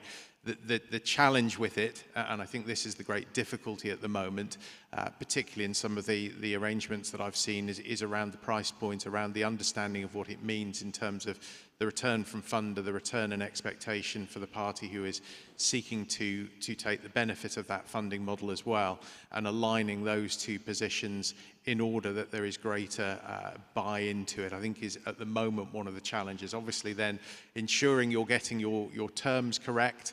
The position here is much clearer in terms of Champetier maintenance and how you would manage those issues, but ensuring that you understand from a party's perspective who is looking to acquire that funding what that means in terms of your obligations, and I think equally, and this I think is probably something that is reflective of this wider discussion, also understanding what the exit points are, and understanding how parties may, if they decide that they want to cease that funding arrangement in due course, what those options and what those challenges will be at that time. So it's something, as I say, in summary, that we're seeing an awful lot of interest in at the moment. I don't anticipate that's going to change given the numbers entering the market as well at the moment, and it's one that I think we'll continue to see grow over the next few years. Thank you very much, Paul. Gautam, if I may, Gautam Bhattacharya, if I may turn to you. And Gautam is a solicitor who qualified in 1993. He's been a partner at the international law firm Reed Smith, and also sits on their global board, which acts as its executive committee. He chairs the firm's India group, and I know from personal experience that he has been a household name for India disputes in the UK for many years. He was the first person I was asked to meet when I had relocated to London, and you know that time when nobody knows you, nobody wants to meet you because you are a nobody. That is when Gautam agreed to meet me not once but twice to give me some career advice. And he has also acted last month on a $1.2 billion case before the Commercial Court in London, acting for Indian banks that is going to trial next month. I know that Gautam is also a champion of gender diversity, and Gautam and Justice Sri Krishna organize the GAR India conferences, and those are, I think, one of the only conferences where I have seen every panel not just having one woman on the panel, but 50% of the panel constituting women. So again, that is Gautam Bhattacharya for you.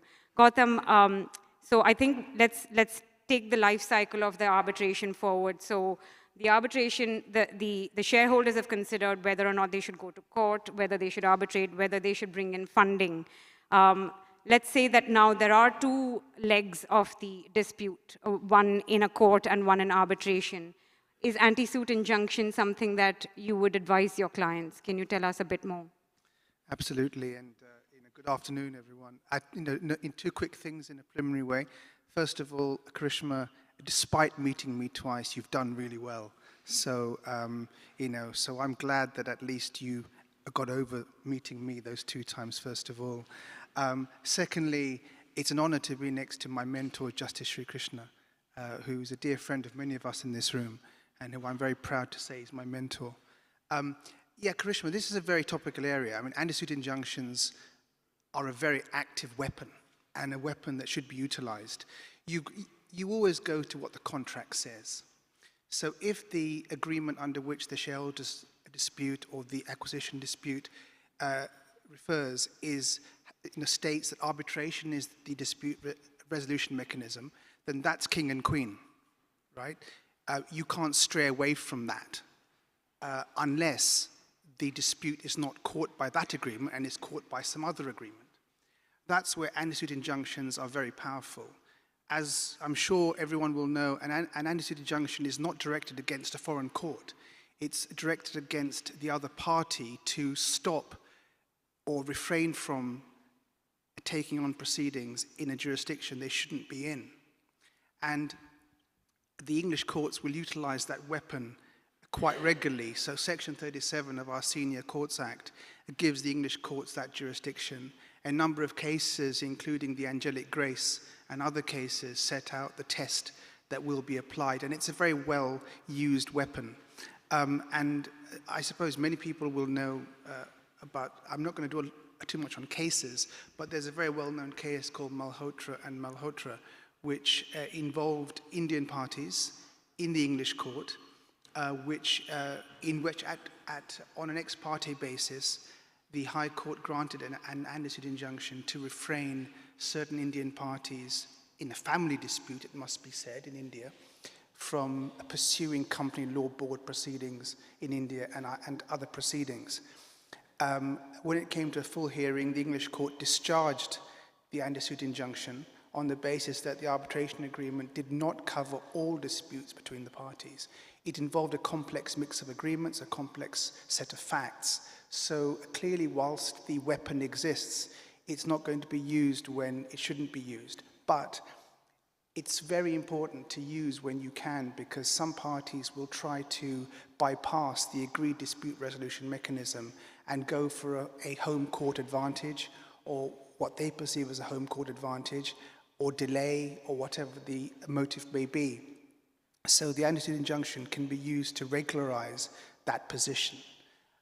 The last thing I'll just say, and in a case that is about 10 years ago now, we got an antecedent injunction in this case, which ultimately went to the Indian Supreme Court in 2020 for its final leg, the Prismian case, the Prismian and Kara case, and Courier case in the Indian Supreme Court. But here in England, we got an antecedent injunction to refrain the Indian parties from commencing Bombay High Court proceedings, which would have been in breach of the English arbitration agreement. So it's a very powerful weapon which should be used. It's a discretionary remedy, so it'll only be used when appropriate, but it can be very, very important. Thank you very much. I think this completes our discussion on the first leg of our of this session, which is derivative actions versus arbitrations. And moving on to the next in terms of an arbitration life cycle, interim applications are ones to surmount as soon as the tribunal has been constituted and the parties are now, in the thick of things. Justice Sri Krishna, if I might call upon you, this was a topic that was also alluded to during the plenary. So Kiran Rijiju, our law minister, alluded to the Amazon and Future Group dispute, which was on emergency arbitrations.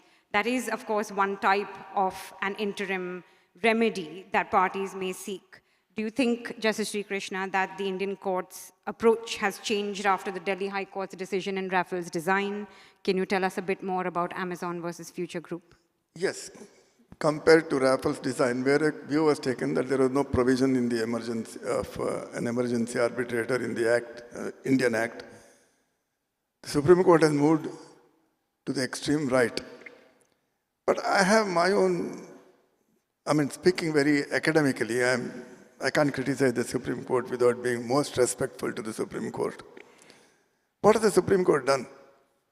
Look, the 246th Law Commission report in India specifically recommended and said that it is high time that the law should be amended to include an emergency arbitrator in the definition of arbitral tribunal. That was not done. And the committee which I headed went into the whole thing, and we also strongly recommended, and we said that the definition of a tribunal should be after whatever it was in the originally in the Act, saying that including an arbitrator appointed as an emergency arbitrator if under the rules of the institution. Government did not bring it forth, Parliament did not act on that. Now on this situation, when on 2 occasions Parliament could have amended the law and the Parliament refrained from amending the law, after all, what is the judge doing? The judge is imputing an intention to the Parliament to do this. Can I really say that the Parliament wanted to do it but forgot that, the doctrine of omissus cases applies here? What has the Supreme Court done in the Amazon case? I'm sorry. Hey, look, Section 17, which, interesting thing, Amazon was a situation where the governing law is Indian law, but the proceedings were before the Singapore SIAC, Arbitral Council. Now, under the rules of the SIAC, there is a provision for emergency arbitrator. So the emergency arbitrator was rightly done in an interim award. He called it an interim award was made.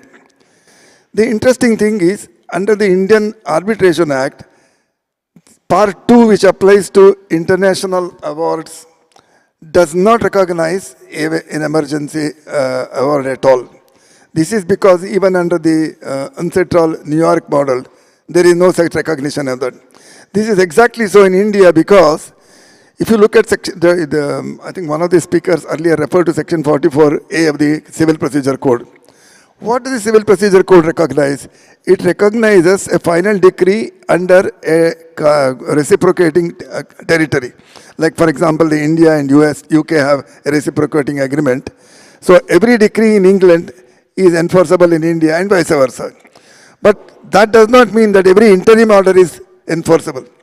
This is the logic that has flown through the New York, the Untitled model and into the 96 Act. I'm not saying you can't deviate from that. In fact, I was personally of the view that it should be deviated from. But if Parliament, after taking cognizance of 2 high-placed committee reports, refrains from that, can we still say Parliament intended to do it? Number 1. Number 2 is, the Supreme Court's reasoning in that Amazon matter is somewhat facile, with great respect. The Supreme Court says, hey, the definition does not exclude an emergency arbitrator. Now, if the definition in a statute says A, B, C, there may be 2 million things which are not excluded. Can the Supreme Court say all those are not excluded, therefore I'll include them here? I mean, subject to this, the question of emergency arbitrator will again come up before the Supreme Court, and I'm sure that again the Supreme Court will have to reconsider the whole issue and then go into it threadbare. And perhaps this should have been said before the law minister. It's time that the Government of India recognizes that it is necessary to march in step with what is happening all over the country, all over the world, and then improve the definition of an arbitration tribunal, give a provision under Section 17 for enforcement of arbitration award. And look, ultimately, what is an award? An award is a final disposition of a lease.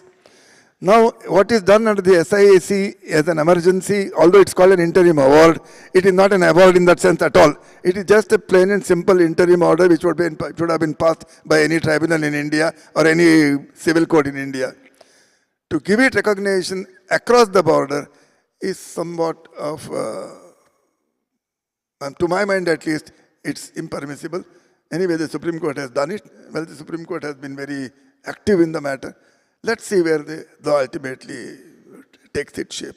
Thank you. Thank you, Justice Sri Krishna. Of course, this is a FICCI event, and no doubt FICCI will take your representations as they tend to do back to the law minister. Gautam Bhattacharya,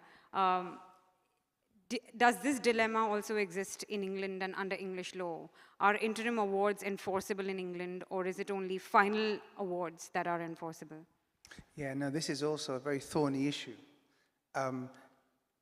There's no doubt, I mean, let's take emergency awards as the example. These are a very well-known, well-trodden path. They're very common. Virtually every arbitral institution has a mechanism for emergency arbitration, And sometimes you need to use that because you need to get urgent relief. There's no doubt about that. Some jurisdictions enshrine in law, in statute, the ability to enforce an emergency award. Hong Kong is one example. Hong Kong has an explicit provision in its ordinance which allows the enforcement of emergency awards from another jurisdiction. English law does not, and I'll just explain briefly a little bit about this. But before I do that, there was one comment in the opening session which Ms. Luthra mentioned that I thought was very telling, which is that we in England feel very proud of our arbitration reforms and that our 1996 Act is a wonderful paradigm. But the fact is, as Ms. Luthra rightly said, it's never been reformed in law, whereas India has had multiple iterations. Now, we can debate that in a separate session, but the point I make here is that in England, there's no explicit authorization for an English court to automatically enforce an emergency award. Now, my view, which is also a view that I happily share with a number of very well-known commentators, including the late, great Johnny Vida QC, Gary Bourne, and Albert Vandenberg, and others, is that emergency awards should be given greater enforcement. Now, in England, under Section 66 of our Arbitration Act, in my view, an emergency award would qualify as an award. And it's not yet been tested. There's no reported case. We almost had one in a case that I did last week, but we didn't get the decision on this point. It was just dicta. But the point being is this: an emergency award is an award for the purposes of Section 66. An award will be called an award, and many institutions will register that award in their register of awards as an award. It looks like an award, it is an award. English law has two cases which stipulate what is the distinction between an order and an award. There are two cases in the commercial court, one of Mr. Justice Cockerell called ZCCM Investments, and last year in a case of Mr. Justice Butcher in a case called Uganda and Rift Valley Railways, which make this distinction very clear: what's an award, what's not an award. So now what English law needs to do now is have a decision, a reported decision, which explicitly enforces an emergency award. These sorts of reliefs are incredibly important. Very often, the emergency relief is as important as the final relief that you're seeking in the arbitration. And that shouldn't be lost on the arbitrators or anybody involved in the process or the court involved. But courts need to have the jurisdiction to make that. And there has surprisingly yet been no reported case in English law of which I'm aware where an emergency award has been actually enforced here. Now, the time will come. It's very important. And there are, and if you look at litigation, which is very often a very useful reference point in these sorts of things, the English court will enforce a freezing injunction made in another common law jurisdiction without any problem. So there's no reason why conceptually you couldn't adopt exactly the same principle to arbitral emergency awards, especially when a number of those awards do make injunctive type relief. So there are lots of bases as a matter of jurisprudence to say that you should enforce. So, but it's yet a gray area, a bit like my hair, Karishma, it's very gray. Thank you, Gautam. Time to color it either white or black. Yeah, well, I'll try. Not your hair, I mean the law. So, as we discuss coloring the law, either black or white, but at least there is ambiguity in both countries. And turning now to Gautam Bhai to get the client perspective on this, which is actually slightly different from the law on this point, because I think Gautam Bhai tells me that he has had success in enforcing an interim award in India. But before I hand over to you, I think there are further threads that connect what Gautam Bhattacharya has said and what you are about to say, which is on the Malhotra and Malhotra matter, which Gautam, you alluded to earlier, where the commercial court in England lifted an anti-suit injunction that it had imposed ex parte, allowing India's then company law board proceedings to continue. And that was upheld by Justice Patel of the Bombay High Court and is a very good example of comity between the two nations, of what can take place when the arbitration is still not really progressed to its trial phase and is still at the interim phase. But back to you, Gautam Bhai, on your experience of enforcing interim awards. See, as was, said by, it is certainly a gray area as to whether an interim award can be implemented as an interim award.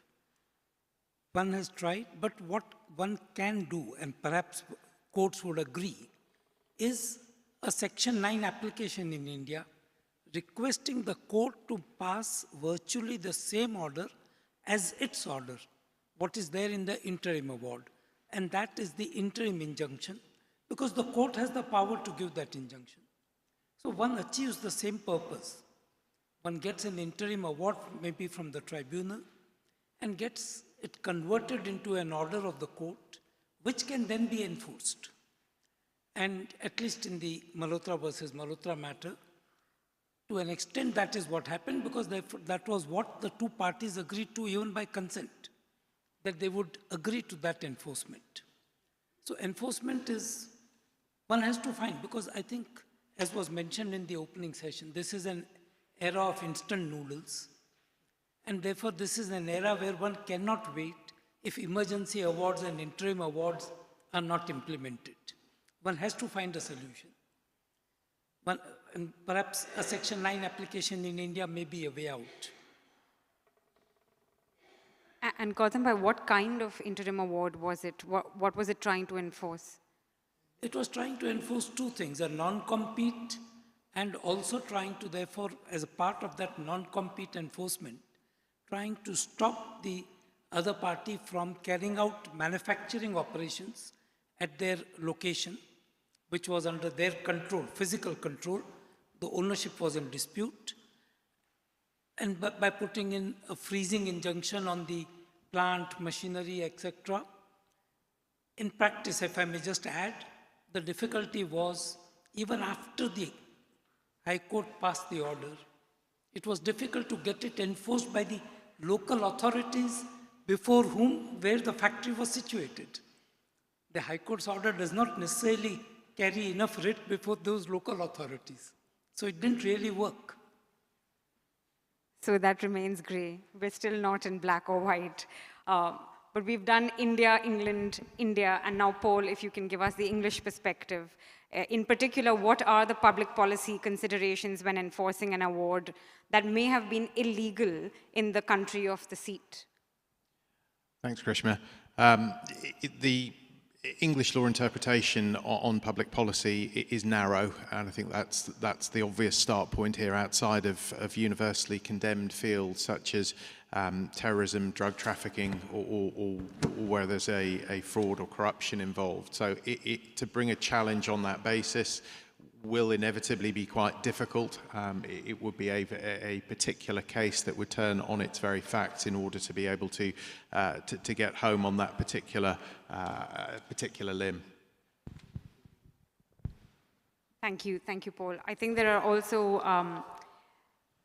recent English court judgments. So there's a Coot Foods matter that has been already pronounced in England on this topic that follows Enka and Chubb, which is, I believe, contrary to the Coot Foods, the same matter before the French courts. Both have taken opposing views. Maybe I can just wind up this leg of the panel and discuss very briefly summary judgments, because this is also relatively new to arbitrations. So summary judgments are traditionally granted by Indian courts under Order 13A of the Indian Civil Procedure Code, and are similarly granted in England under Rule 24 of the English Civil Procedure Rules. They tend to be a robust tool to curb unnecessary trials. So for example, if there is a lender that has lent money and there has been a default on either a bill of exchange or just a simple loan or a guarantee, there isn't much of a defense and there is no need for the matter to progress to trial. It would be sufficient for it to go to a summary judgment and for a summary judgment to be granted. But the question is whether that can also be granted in arbitration, and would that be in the interests of justice, given that arbitrations tend not to have a leg of appeal that opens things up in the manner that an appeal does if one were to go to court. There are conflicting decisions on this topic as well. So for example, a Singapore decision has disallowed summary judgments in arbitration, but an English court decision, in fact, involving an Indian party, Uttam Galva Steels against Gunvor, has upheld summary procedure in an arbitration. Moving swiftly on to the last part of our panel, and this is the changing nature of arbitration, or rather of shareholder disputes. So just as the remedies, as we have seen, for being granted in international arbitrations have changed, so has the nature of shareholder disputes. When we were preparing for this panel, we discussed how a few years ago, what would land at our desks would be what are just regular brick and mortar or just regular shareholder disputes. But now about 30 to 50% of them involve an element of technology. Either the revenues are tech-driven, or it's a tech-driven business that has had that investment. With this in mind, if I may call upon Gautam Doshi, what has your experience been with shareholder disputes in the technology space? As you rightly put it, I think the atmosphere is changing in the because of the technology space, because unlike the tangible business, where a degree of evidence is available, a degree of certainty is available on the value of what you are disputing, namely the property, the plant, etc., and the business. In the context of technology, you are in a very, very subjective area. The valuations are difficult. You additionally have the difficulty of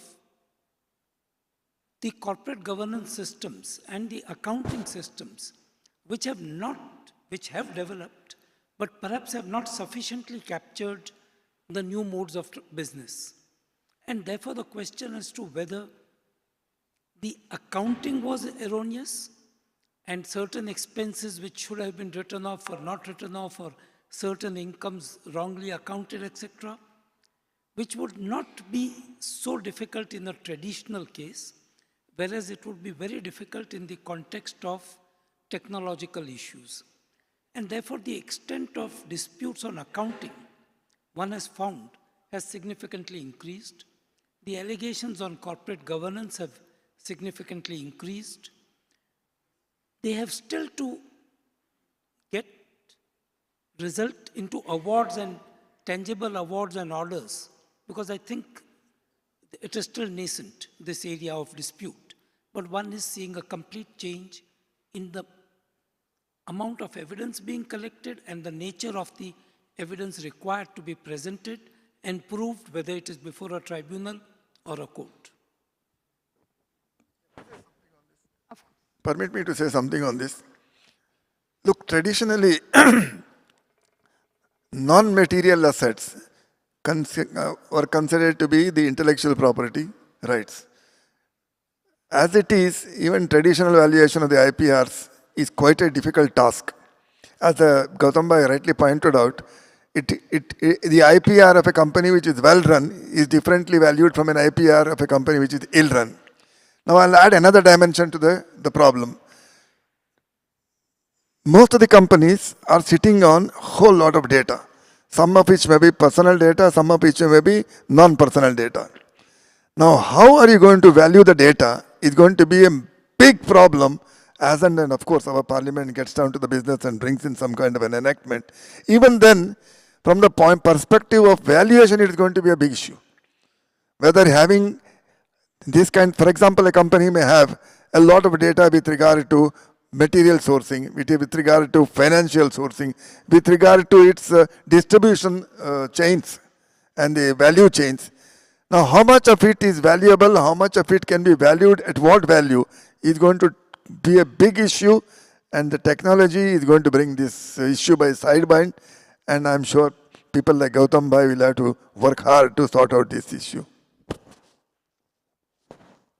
So So I think what we take away is that it's no longer a regular breach of a clause in a shareholder agreement, but one needs to delve a lot deeper to try to determine what is it that has gone wrong in order to get the matter off ground. Paul, would you like to have the last word on this, on perhaps TLT's fintech space? Yes, I was just going to say that I think reflective of this change that we're seeing and obviously the development of sectors such as the fintech sector that we have a particular interest in. April last year, the UK Jurisdiction Task Force published the digital dispute resolution rules that were a step forward in terms of management of some of those disputes and looking at some of these asset classes that we've been talking about.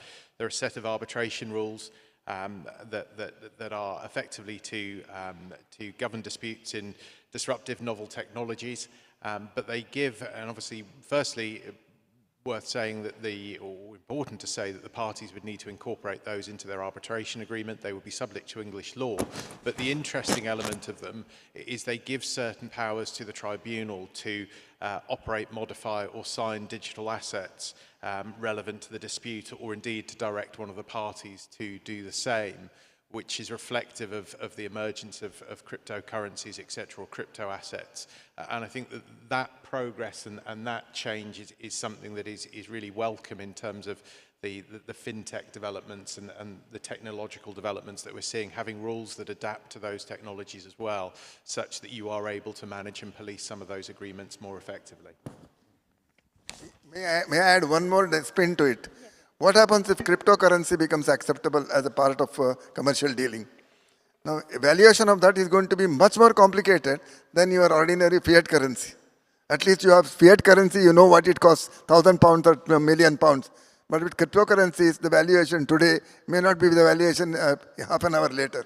So how are you going to deal with such situations? Gautam Bhai, take notice. Just a very brief one. Yes, I'll just make a very brief point. You know, just to pick up on something that Justice Sri Krishna said and something that Paul said, because I think this is a really interesting area where there's going to be a lot of development. The first thing is expert evidence in this area has to develop, right? We all know that experts owe their duty to the court or the tribunal, but how many experts are expert in this area now in terms of really on a forensic level going into the ins and outs, the weeds of this? I mean, that's one thing we have to keep a watch on. Secondly, also, and this is maybe a little bit controversial, but we expect arbitrators or judges to understand all of this technology. I actually don't think that, you know, there's that level of sophistication just yet.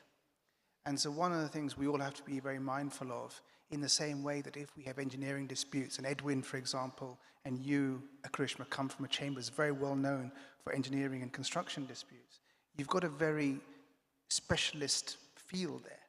Well, crypto, fintech, whatever you want to call it, blockchain, I mean, you know, I don't understand half of it, right? Or more than half of it. And so when you talk about this from arbitrators, they need to be very sophisticated in this area. I think leading on from this is also the essence of all of these disputes, which is if the crypto fraud has not arisen between the exchange and the owner of the crypto, but is between a third party, then how can those disputes be arbitrated? And just to take on from what Justice Sri Krishna has said, in fact, we were in exactly this spot. So I was instructed in a matter where we froze crypto on the last court working day before Christmas. But a few months on, the valuation of that crypto has dropped dramatically. And therefore, the amount frozen is no longer compensatory to the individual that was defrauded.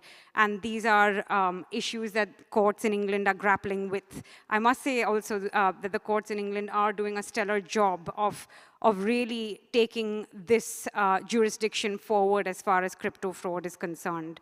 But if I may now sort of wind up, because we've got another session before lunch, and by doing, maybe with an anecdote, so I was preparing for one of my first Court of Appeal hearings, and this was in my previous chambers where my ex-head of chambers said, it's a bit like conducting an orchestra. You have to get some of the instruments to play and continue playing at a higher volume, and you have to let the others fade in the background. So I think the audience will join me in saying that this panel has produced a melodious outcome. And thank you very much for being here today. Some of you, thank you for flying down as well.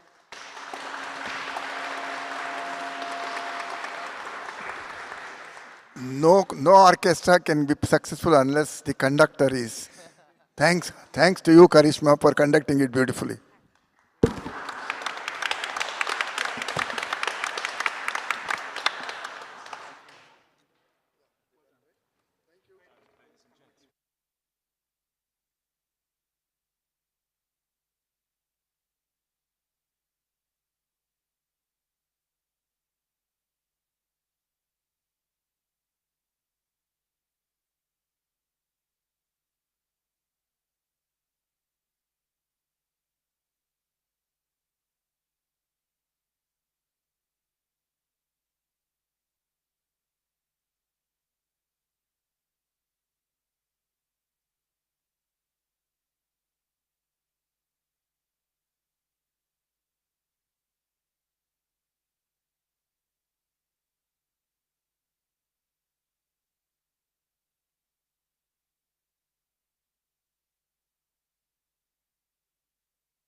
Yeah.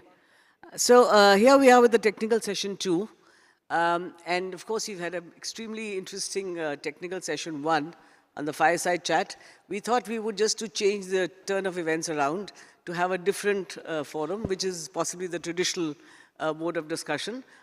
So with the 4 speakers here, we intend to go through the subject of MEDARB in a developing and a collaborative world to take forward some of the propositions which includes mediation, which includes MEDARB, which includes what is a good mediator, which includes the Mediation Bill, which has been recently mooted in India as a subject matter. So I think with this, we can start the ball rolling and then hope that we can kind of try to wind up as soon as possible. Edwin has been very generous. He's come in from the hospital and intends to go back there again, it seems, but he's here for the session. So we look forward. I'm going to take the lectern. We've decided that we want to be a little more omnipresent in this situation. So as you've seen for the speakers, In this session, we have Mr. Justice Nageshwar Rao, who's extremely preeminent in the field of arbitration. And recently, in fact, he has commenced with the Telangana Center. I don't know the full name, Justice Rao, but he's been extremely proactive with the field of arbitration, and we are sure that the new centers will take on the field even further.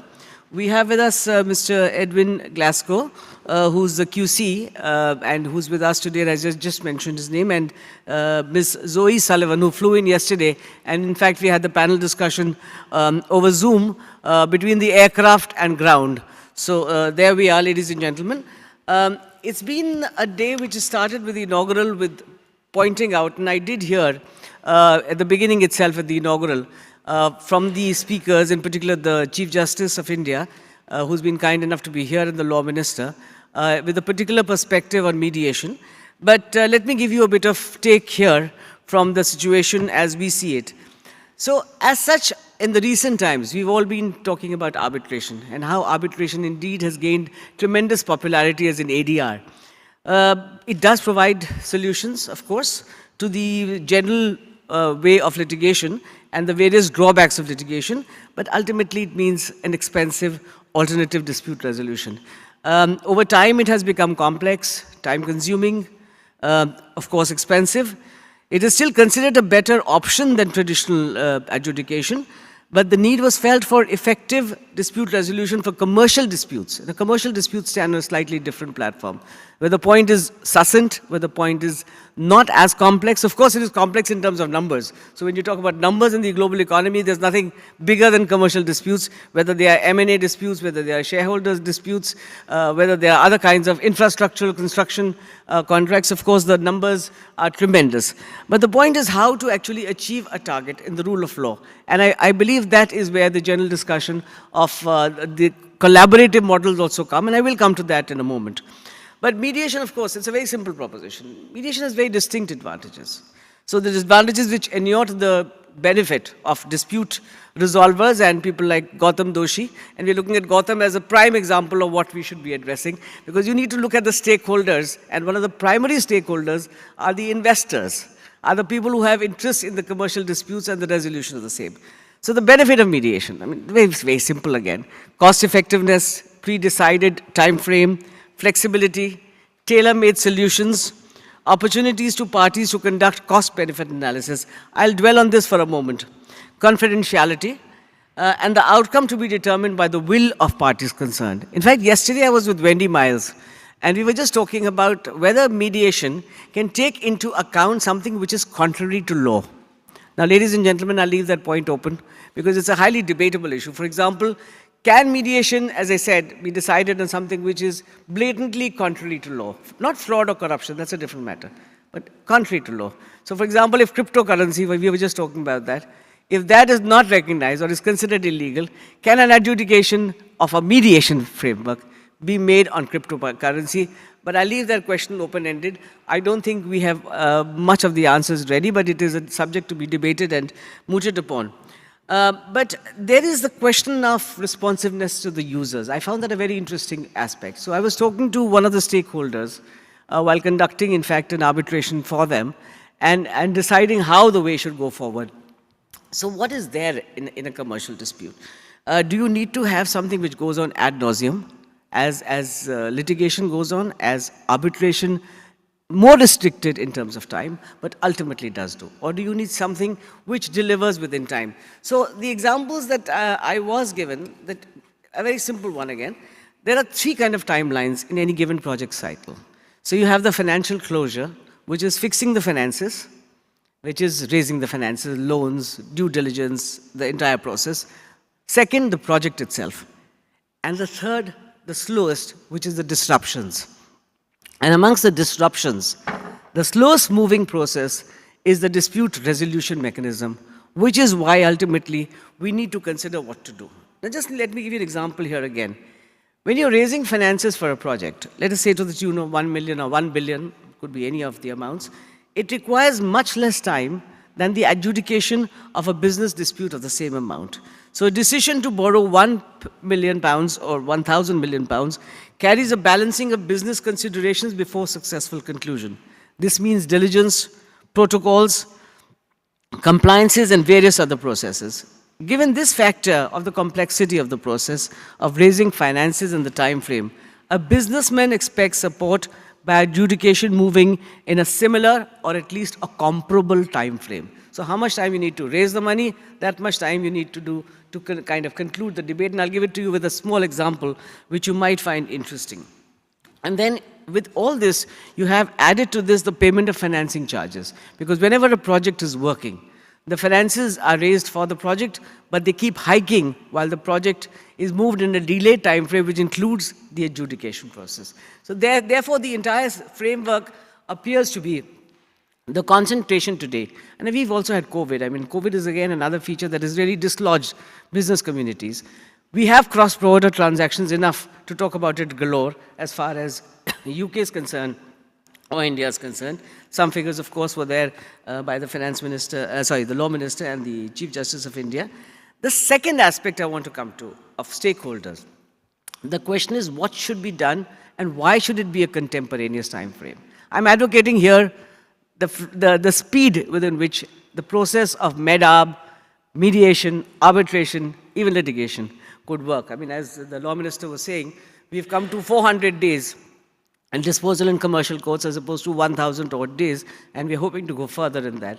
So definitely that is the entire process, and much as we lawyers like to dwell and mull over various aspects, as possibly within the ADR framework, we are looking at the resolution as speedily as possible. So the second aspect that I was talking about, the procurement issue. When a project is going on, and there is a time frame which far exceeds the process of the project itself, at that stage the question comes, you want improvement in the procurement. How do you do that? If the process itself is going to be long, none of the stakeholders would be there. A large number would not be there. So therefore, the possibility of improving the project within the project cycle could only arise if you could resolve the project cycle within a contemporaneous time frame. Not only do you have the stakeholders, you have the interests of the stakeholders, you have the knowledge of the stakeholders, and you have the possibility to improve the difficulties in the project. So here, ladies and gentlemen, I was trying to look at the interest of the stakeholders as the investors, as opposed to only the legal aspect of saying, what should we be doing? So we need obviously a balancing of these features to ensure that we are able to deliver to the investors as they should have a position to deliver. Just an example I would like to share with you. Recently in India, we had the Airport Express Metro Arbitral Tribunal, which awarded 2,782, let me put it in GBP, about 367 million GBP. In 2016 was the award.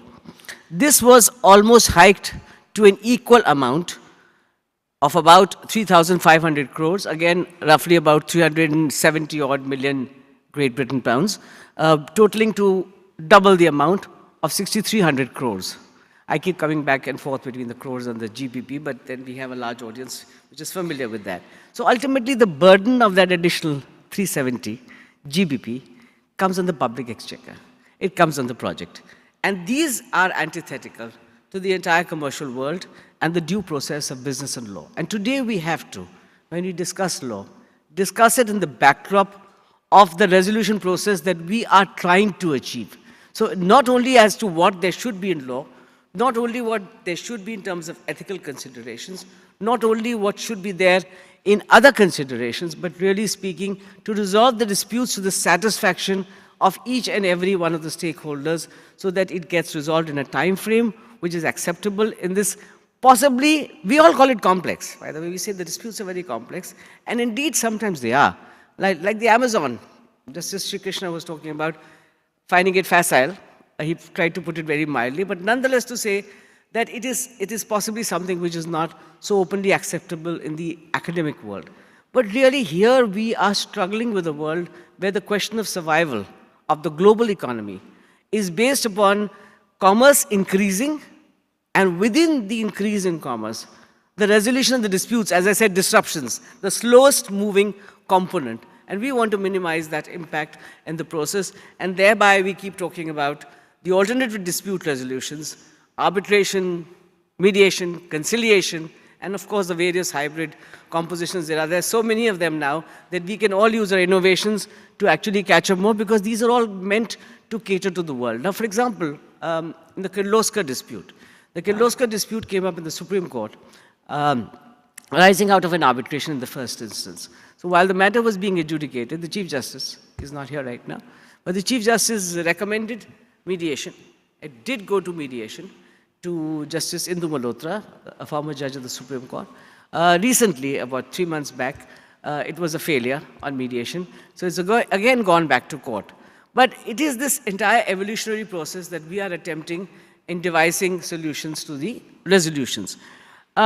Just a very brief note on India and UK itself, and the reason for the importance of India and UK and the collaborative situation between India and UK on resolution of these disputes. We find there's been a record-breaking year, the 2021, for transactions of money within the global deal value, which is estimated at USD 5.9 trillion.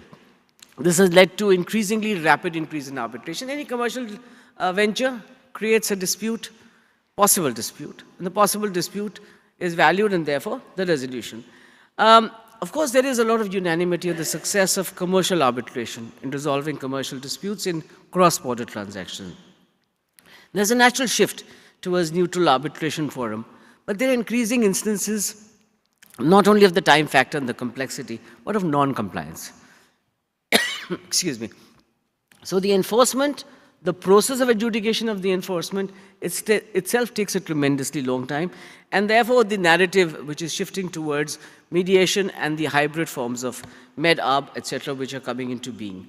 The mediation sector in UK has been estimated at GBP 17.5 billion in 2020, with comparable figures in India, though we don't have actual figures. India has reported resolution of about 2/3 of mediator disputes at an average rate of 153 minutes per case in 2015, whereas you have an average of 523 days to dispose of a case. These are very good figures, incidentally, of even the disposal of cases, because sometimes they may take far longer. Whatever, we do have the Commercial Courts Act in place, but it does take its own time.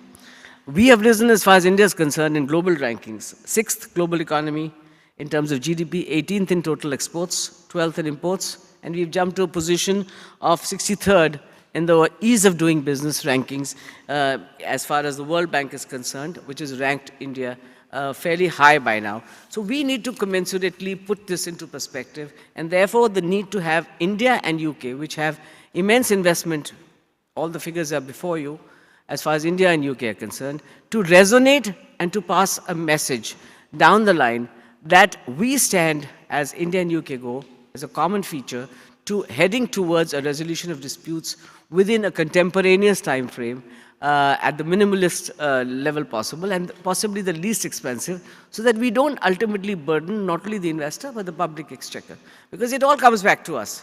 It doesn't go away. We can't, put it behind the wall and say now it's no longer available for us. Now, I want to touch upon the various mediation forms. Now, we've been edging towards mediation. Both India and UK have been edging, inching, making our way sometimes a little firmly also, but not having reached there. So that's what we're talking about, the target of reaching. As far as India is concerned, we've had the CPC, the Code of Civil Procedure, Section 89, which permitted, encouraged mediation, but definitely didn't make it mandatory. Even then, there's been a dispute. Courts have actually been considering whether it is mandatory under Section 89 of CPC or not. But that's a debatable issue, which remains on some divergence from various courts from point to point. We've had the Commercial Courts Act itself in 2015, which has made pre-litigation in civil suits mandatory. And that, I think, has been the strongest stretch for us to go into mediation. But very carefully, the entire debate has always been that it has to be mediation not only in substance, but also within the framework is provided in the law. So therefore, the entire need which has arisen, the Arbitration Council Act also has, which is, of course, as you heard, gone through several amendments very commendably. And I was very happy to hear that UK has been praising India for its resonance in meeting the desire of time, the needs of the hour. So in that respect, we do find that in each of these acts, we have made provisions for mediation and for a way forward, but there have been difficulties. Similarly, you find England, and of course Edwin and Zoe and the others would possibly touch upon those, but you've had the CPR provisions which have been amended. There is a provision in the Court of Appeals also imposing costs in case you don't go for mediation. I think that's a very substantive part of UK law that we've been noticing. So to make it almost mandatory indirectly, if not directly, to ensure that these things do happen. The incidence of these costs is yet another debatable area, but I'll leave that for some other day. So India came up with the standalone, as the Law Minister mentioned in the morning, the Mediation Bill, which has been tabled in the Rajya Sabha and is now pending before a standing committee. The entire idea being that you need to provide not only the name or the nomenclature of mediation, but you need to provide the entire framework. Why so? So, few questions that I put to you, and I'm sure some of you have some of the answers, but most of us don't have all the answers. So here we go. So mediation, should it be mandatory or should it be voluntary? Now mediation by its very nature has been mooted as voluntary. So the imposition of a mandatory framework has been questioned by all and sundry in various forums, and you will find that across various articles and other positions. But indeed, the experience of, let's say, Turkey, Brazil, Italy, other frameworks, which have made mediation compulsory, it has proved to have a tremendous success. So the hike seems to be, you need to precipitate this. You need to make available and force the parties literally to go into that form, which was considered voluntary, but today possibly comes in the framework of what needs to be made mandatory. Then you have another kind of combination on that. So you have an opt-out principle. So some countries follow a mandatory principle of saying you must have a mediation effort and it must be completed. Some countries, the way India is also in fact opting for an opt-out model, is that you have 2 sessions minimum, and after that it is your choice. So you don't have to have the final completion. But the idea is once you go into mediation, the chances of it coming up with something are very high. And it is personally, I can say with some certitude, that wherever we've had parties sitting across, and this stretches across commercial disputes pretty well. And India has a particular feature of family businesses. Gautam, you would know all this with the family disputes and your chartered accountancy background, that we have a tremendous amount of commercial disputes. Sometimes they're called family disputes, but those are not truly family disputes. They are actually commercial disputes, trying to figure out the divestment of assets with various family members and in possible combinations. And the corporate nature, the way it's become today, it's actually a different world. So you do really have to evolve the mediation forum within family businesses as much as it is mooted for various other forums. The second question ultimately, in addition to mandatory and voluntary, is the question of whether you should have a neutral mediator, so you don't change hats. Ms. Luthra was mentioning that in the morning briefly. But really speaking, that is something which India has chosen to not consider as a viable option. So you don't have a person who's a mediator being also appointed as an arbitrator. Some forums, of course, have that practice because you feel that that person is familiar and is able to deal with the issue. So you're actually having a different mediator and a different arbitrator.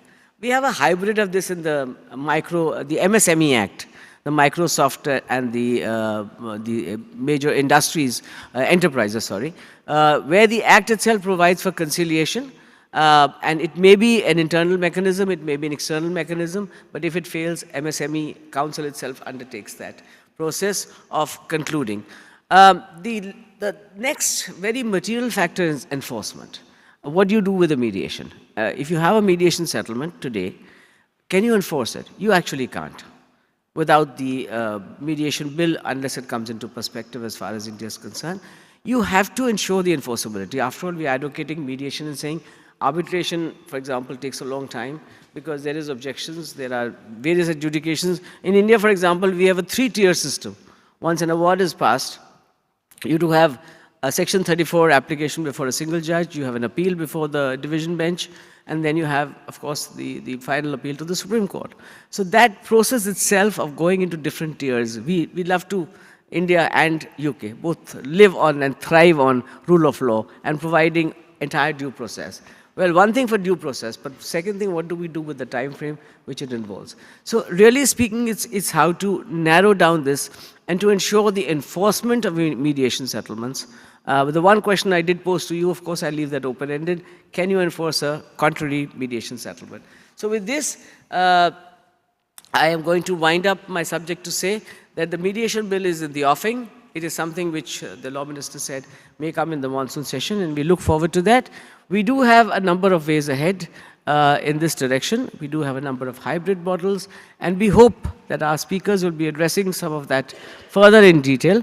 But to have a combination, whatever works in whichever method, let us ensure the sustainability and the sustainable development of these models as much as we can. And this is why we are all sitting here today in Mansion House to work this out. Thank you very much, ladies and gentlemen.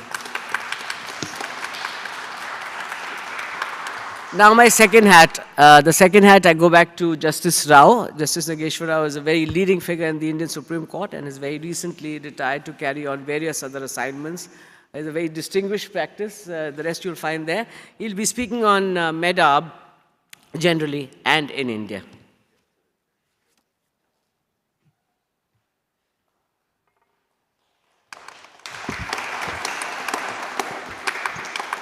Thanks, Pinky. Good afternoon. It's been a long session. All of you have been sitting here for 4 hours. I know it's very difficult to hold your attention anymore. I'll try to be as brief as possible in sharing my views on MEDAB. Conflict management has been receiving the attention world over, and alternate dispute resolution is a recognized method in almost all jurisdictions. As the topic pertains to MEDAB and developing a collaborative model between UK and India, it would be necessary for us to understand the local laws in UK and India in promoting ADR in dispute resolution, especially by courts. So you have your civil procedure rules in UK, where under Rule 1.4, the court is obligated to do active case management. And active case management is defined in 1.42, which enables the court to send the matter for arbitration or mediation or settlement. And if it fails, then the court proceeds. The practice directions that are given also give an opportunity to parties to make an application for trying mediation or negotiation.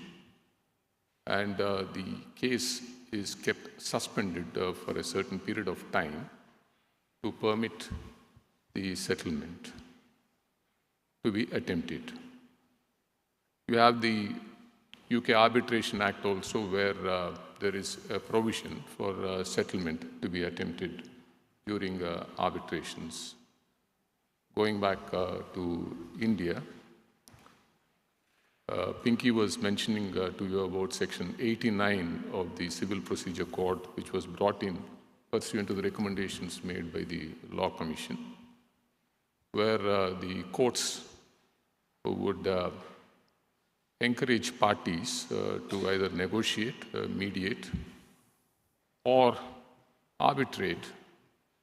And the court also is given the power for a judicial determination by speaking to the parties whether the matter can be settled. So there's a clear mandate that the court should attempt a settlement before the trial commences. There has been a serious problem in India where the courts do not seriously try a settlement before the matter goes for trial. And of late, the Mediation and Conciliation Project Committee in the Supreme Court has started training the judges who are the referral judges and encouraging them to get the matters settled either through negotiation or mediation before the trial commences. You have Section 12 of the Commercial Courts Act, which was alluded to by Pinky. And then there is Section 30 of the Arbitration Act of 1996, where the arbitrator can try alternate dispute resolution process by seeking mediation to be attempted by the parties during the course of arbitration.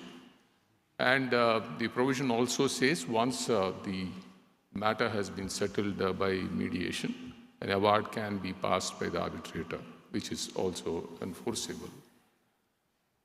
You have mediation, you have arbitration, then where is the need for a MEDARB, which is a mediation and arbitration? This is because of the problems in mediation as well as arbitration. To start with, arbitration has become as complex as litigation is one of the complaints. It's time-consuming as well as expensive, especially international commercial agreements being arbitrated. And insofar as mediation is concerned, there's a problem of enforceability. We have the Singapore Convention, to which there are about 50 signatories, India being one, but India has also not ratified the Singapore Convention. UK hasn't even signed. I'm told that the matter is under active consideration, where UK is also considering becoming a signatory to the Singapore Convention. Singapore Convention speaks of enforcement of international mediations. So that enforcement, I think, in India is going to come through the Mediation Bill as and when it is passed, where cross-border mediations can be enforced is what it says. So there's a problem of enforcement. So with all these problems, in 1970s, the first MEDARB was attempted by one lawyer and arbitrator by name Sam Cagle in San Francisco, where he settled a dispute pertaining to an agitation by nurses. Canada, it has caught up. And thereafter, in the common law jurisdictions, there is some hesitancy to promote MEDARB, but in civil law jurisdictions, it has received a lot of attention. Japan has made a legislation, and at least 40% of the disputes which go before the arbitrators have been settled through this method of MEDARB, is what the statistics say. Singapore, Hong Kong, as well as China have taken up MEDARB very seriously, and it has worked very well for them. Especially in Singapore, you have a different model called ARB-MEDARB, with which Edwin is going to deal with in detail. And according to the ARB-MEDARB method, which is followed by Singapore, you have two neutrals, one neutral doing the mediation, and there's another neutral who does the arbitration. So what are the advantages of this MEDARB? Advantages of MEDARB is you have the best of both the worlds, that is, you have mediation as well as arbitration, which is conducted by the same neutral, which is going to definitely end up in favor of a client, in favor of a party who is going to either mediate or arbitrate, because the same neutral would be having the benefit of having negotiations with the parties and settling the entire matter through mediation, or at least most of the issues through mediation. As mediation is not enforceable, he wears a different hat and becomes an arbitrator in respect of certain issues which have not been settled, or even most of the issues or all the issues that have been settled, and passes an award. The advantages are there. Then what are the concerns in the common law jurisdictions like England and India in not really embracing MEDARB? The concerns are threefold. One is pertaining to the due process. Why there's a concern of due process is because in mediations, there is private caucusing by the mediator who is neutral with parties separately. So there might be some information that is shared confidentially by a party, which is not to the knowledge of the other party. And according to common law, it cannot be done, because the other party would definitely like to know what is the case of the other side. The second concern pertains to natural justice and bias.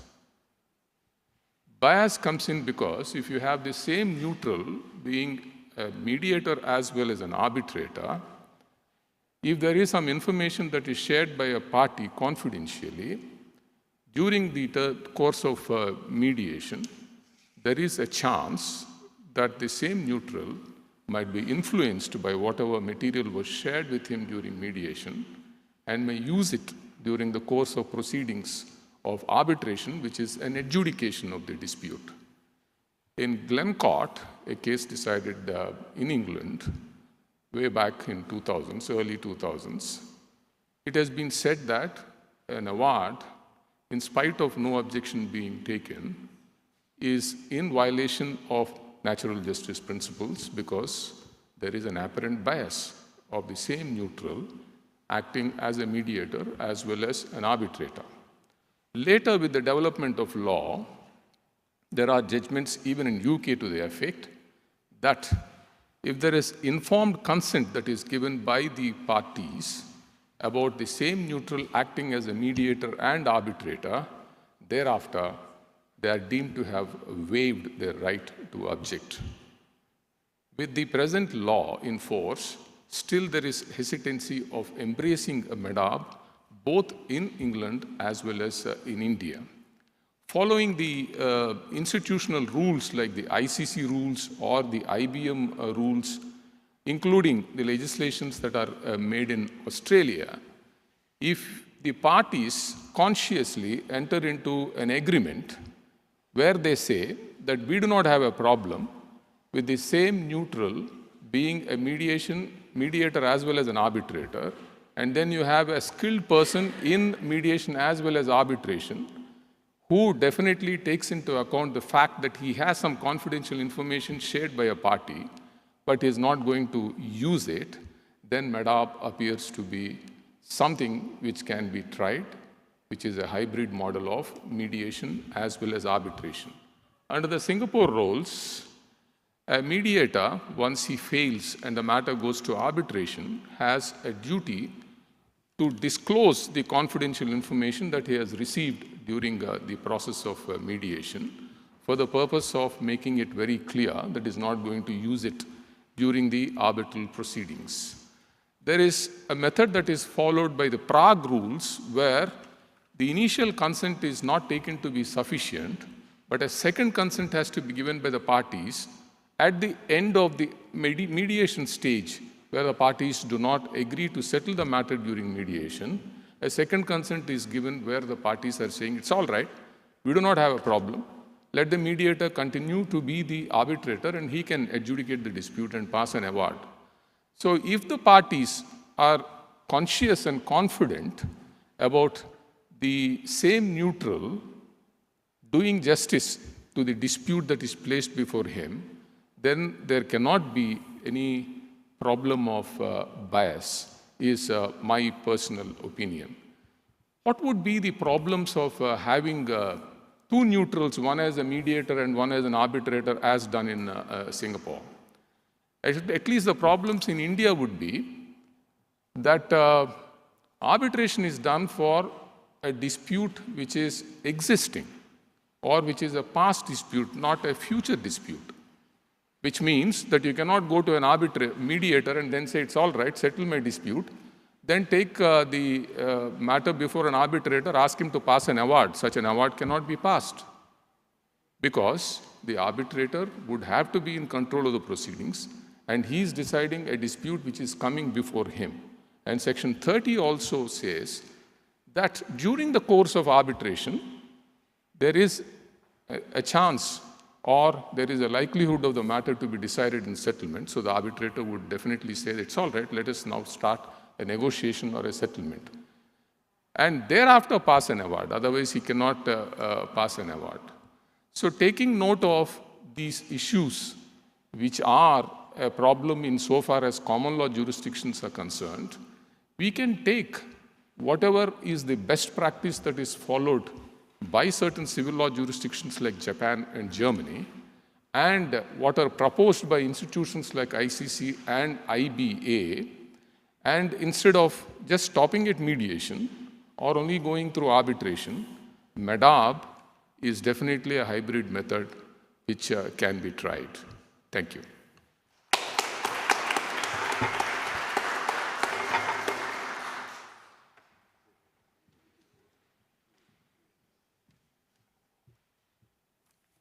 Ladies and gentlemen, lunch beckons, I will be brief. I come to sing the praises of mediation, and that's an admission against interest, because as counsel, I have a vested interest in disputes proceeding to trial or arbitration and not settling. Nonetheless, in my personal experience, mediation is a highly effective method of dispute resolution and one which I will almost always encourage my clients to consider. Pinky has already elicited some of the advantages of mediation with which I'm sure you're all familiar. First, mediation is not a zero-sum game. It offers the possibility of both parties saving face and walking away with something from the table. Secondly, a successful mediation is a hedge against the risk of losing at trial. Your client is giving up a potentially larger gain in exchange for mitigating the risk of a potentially larger loss. And thirdly, and critically, mediations can save a huge amount of cost at the expense of counsel. Obviously, the earlier the parties settle, the greater the saving, and the longer the proceedings go on, the greater the costs, the more difficult it becomes to settle the dispute, because someone has to take on board the costs as well. I find that there are various sweet spots at which the parties are most willing to entertain mediation. The first is where correspondence has been exchanged, but the parties have not yet issued proceedings. There is a window there before the parties commit themselves to actually issuing proceedings. The next is once statements of case have been exchanged, so the parties know what the issues are, but where they have not yet embarked on the considerable expense of discovery. If a settlement can't be achieved at this point, there are various other opportunities as the matters go on. You may need to educate your client about what mediation actually is. I find it a surprisingly common misconception that the mediator is somehow a judge or an arbitrator who's going to be deciding who is right.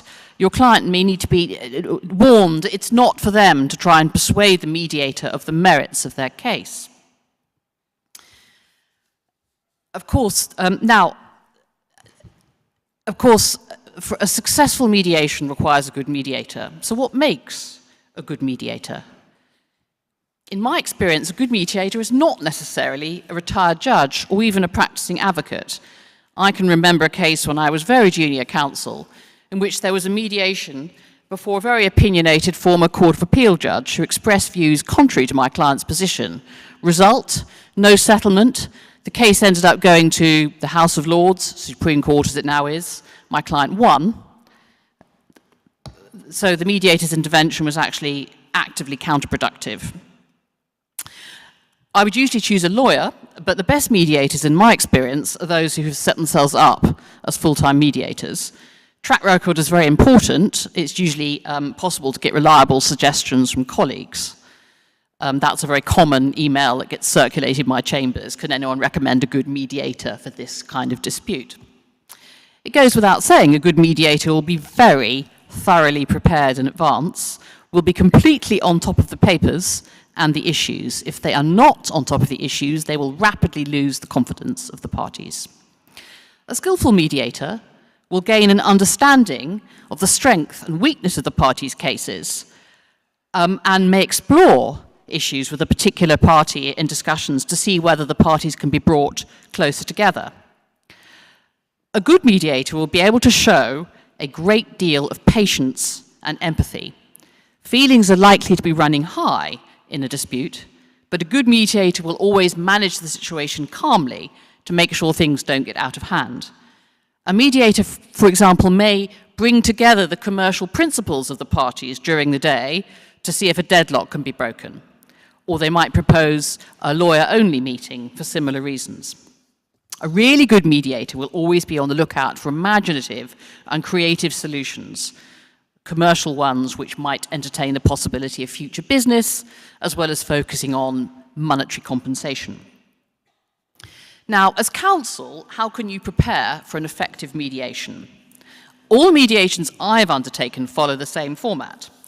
The parties exchange written position statements in advance, and the mediation itself occupies a full day, by which I mean that if you begin at 9 a.m., you will inevitably go beyond midnight. The mediation, like a gas, expands to fill the available space. And so I would never schedule a mediation for longer than one day, because they will inevitably take longer than one day. Of course, it's different if the parties are about to reach a deal at 2 a.m. in the morning and they decide to reconvene when they've all had some sleep. But the window of opportunity closes rapidly once the parties leave the building. There's always an exception to test the rule, and I can think of one case in which my clients came from Portugal for the day.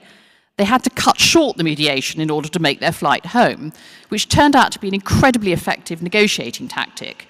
They left, and as soon as they'd gone, the other side fell over themselves to accept the offer which they'd left on the table, and we had a settlement by 6 o'clock.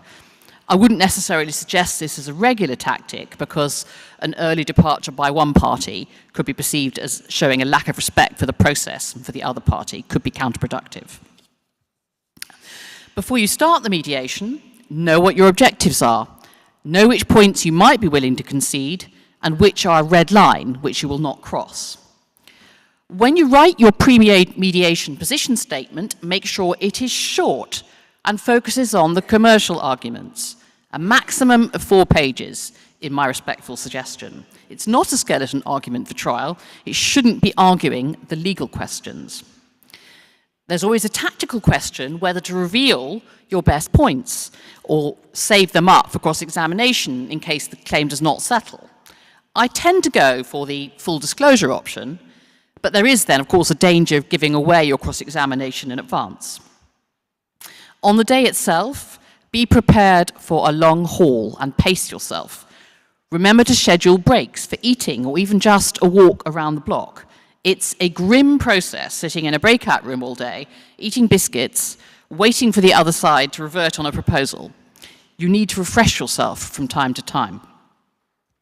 The process on the day will be under the control of the mediator, with the agreement of the parties, but usually there'll be an opening full session at which both parties will have an opportunity to set out their views before separating into separate breakout rooms, and the mediator will then spend much of the day shuttling between the parties with proposals and counter-proposals.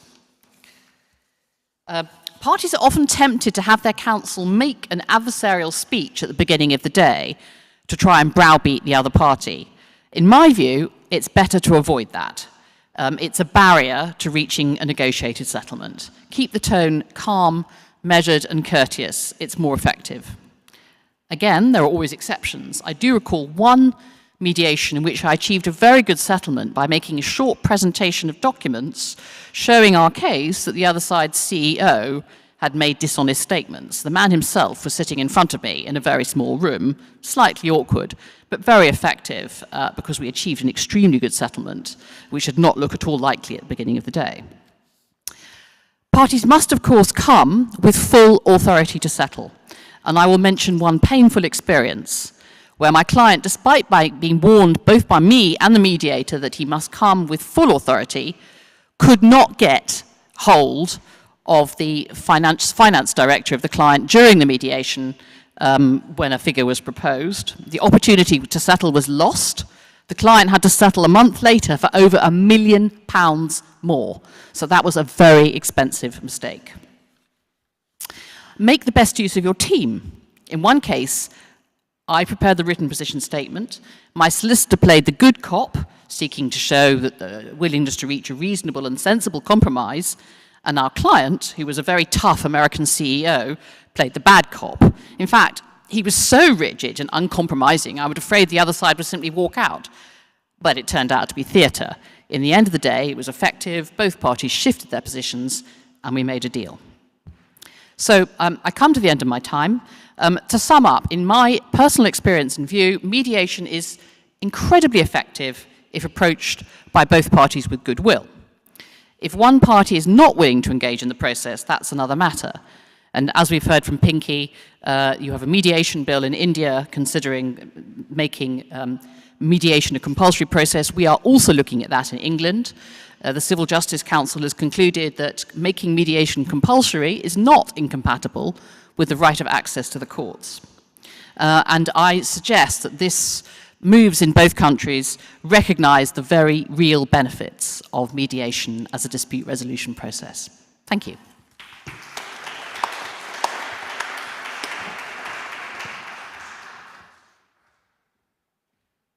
Ladies and gentlemen, you've been very patient with us. I really won't keep you long. I would just like to say in front of you that it's very humbling for a very ordinary English lawyer to be allowed to join panels of this quality. The quality of the people that you've got here speaking to you are very humbling for the ordinary people who are trying to add a little bit from our English experience. The English are notorious, perhaps I should say the British are notorious, for going around the world telling other people how to behave and how to do things. We usually regret it because we go and teach the Indians to play cricket and then they beat us, and that's very sad. For those of you who are not aware of it, I would just like to tell you that England have just scraped home, so we do have a little bit to hold up our honour. But in going around the place, bossing people around and telling us how to do things better than they do it at home, it's fairly notorious. Lord Mayor, draw your attention to the signature of Magna Carta over there, which was one of our English kings who was put into place by the ordinary people. What he didn't draw your attention to was you've all been seeing the stained glass towards you, which is perhaps a better illustration of the way in which the English behave when they come across people whose religions they disapprove of or they want to get the better of them. It's perhaps a better illustration of our notorious background. It's not in that spirit that I come before you at all.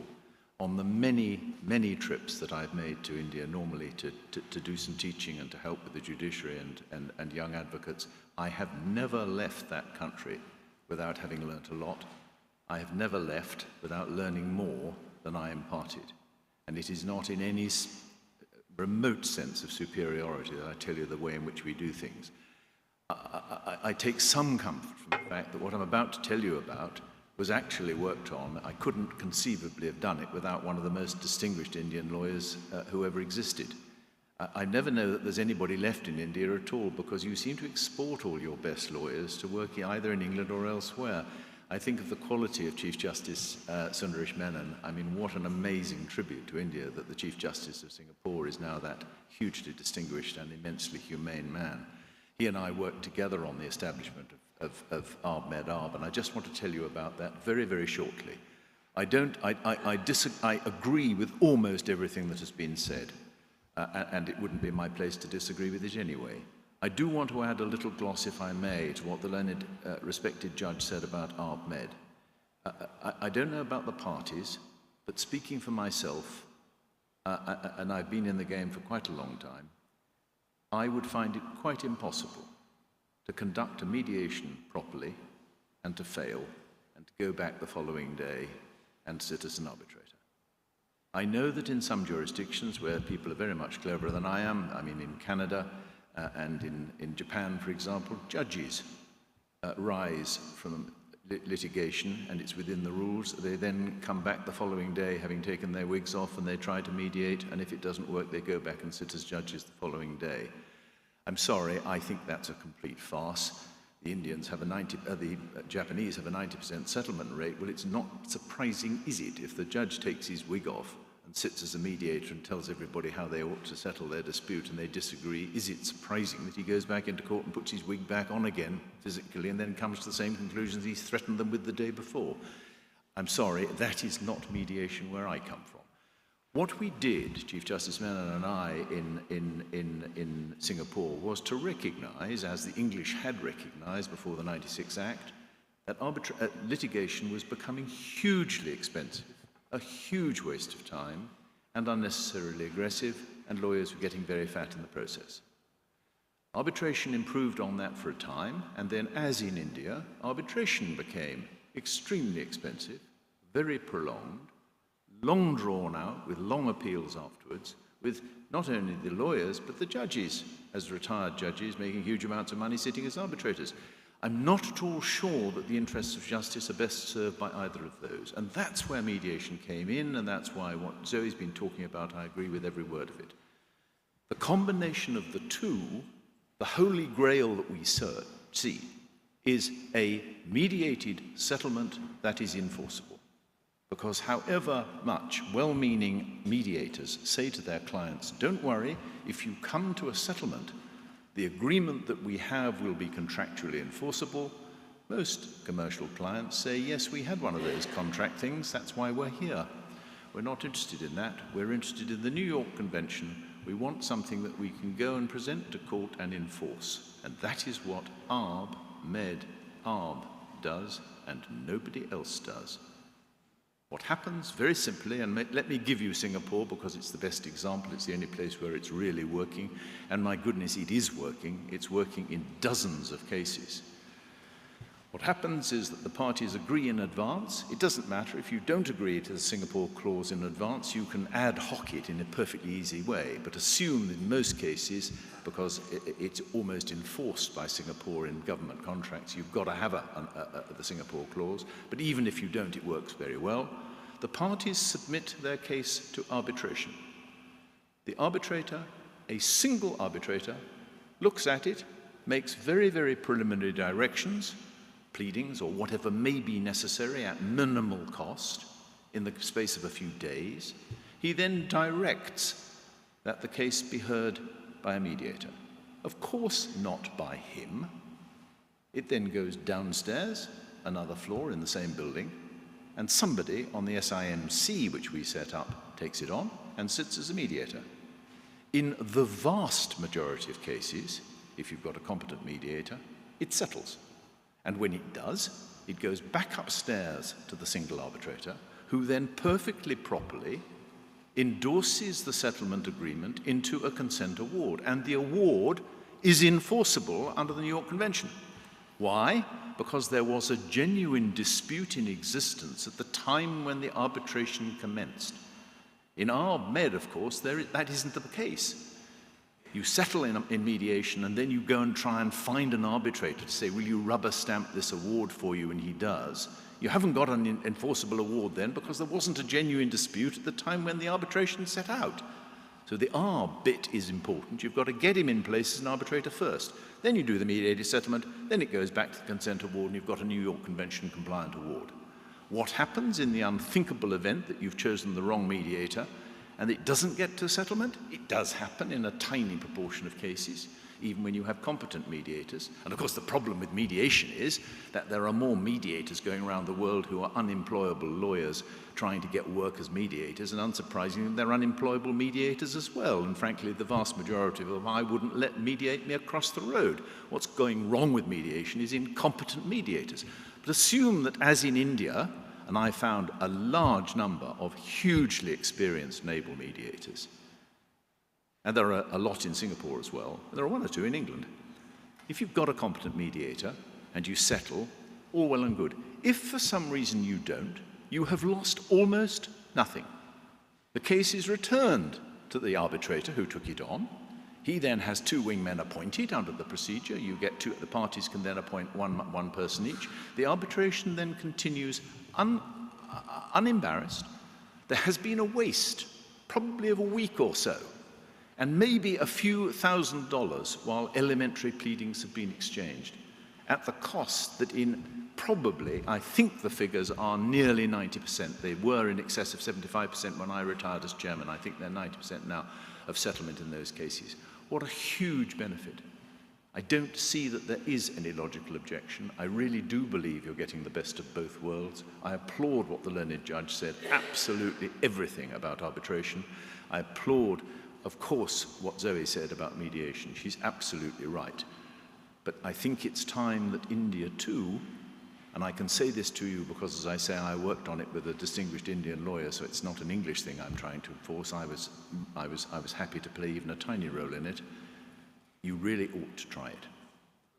The advantage is your institutions can appoint the mediator, who will be competent by definition. The cases will settle, and the parties will go away happily with a genuine result that is unattackable on any basis, because there's been no bias, there's been no deprival of metric justice, and everybody's happy.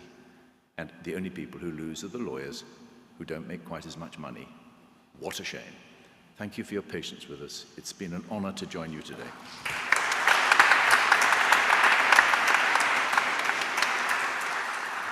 So with this, ladies and gentlemen, I think with Edwin's great advice and grand advice, indeed, we must follow the path.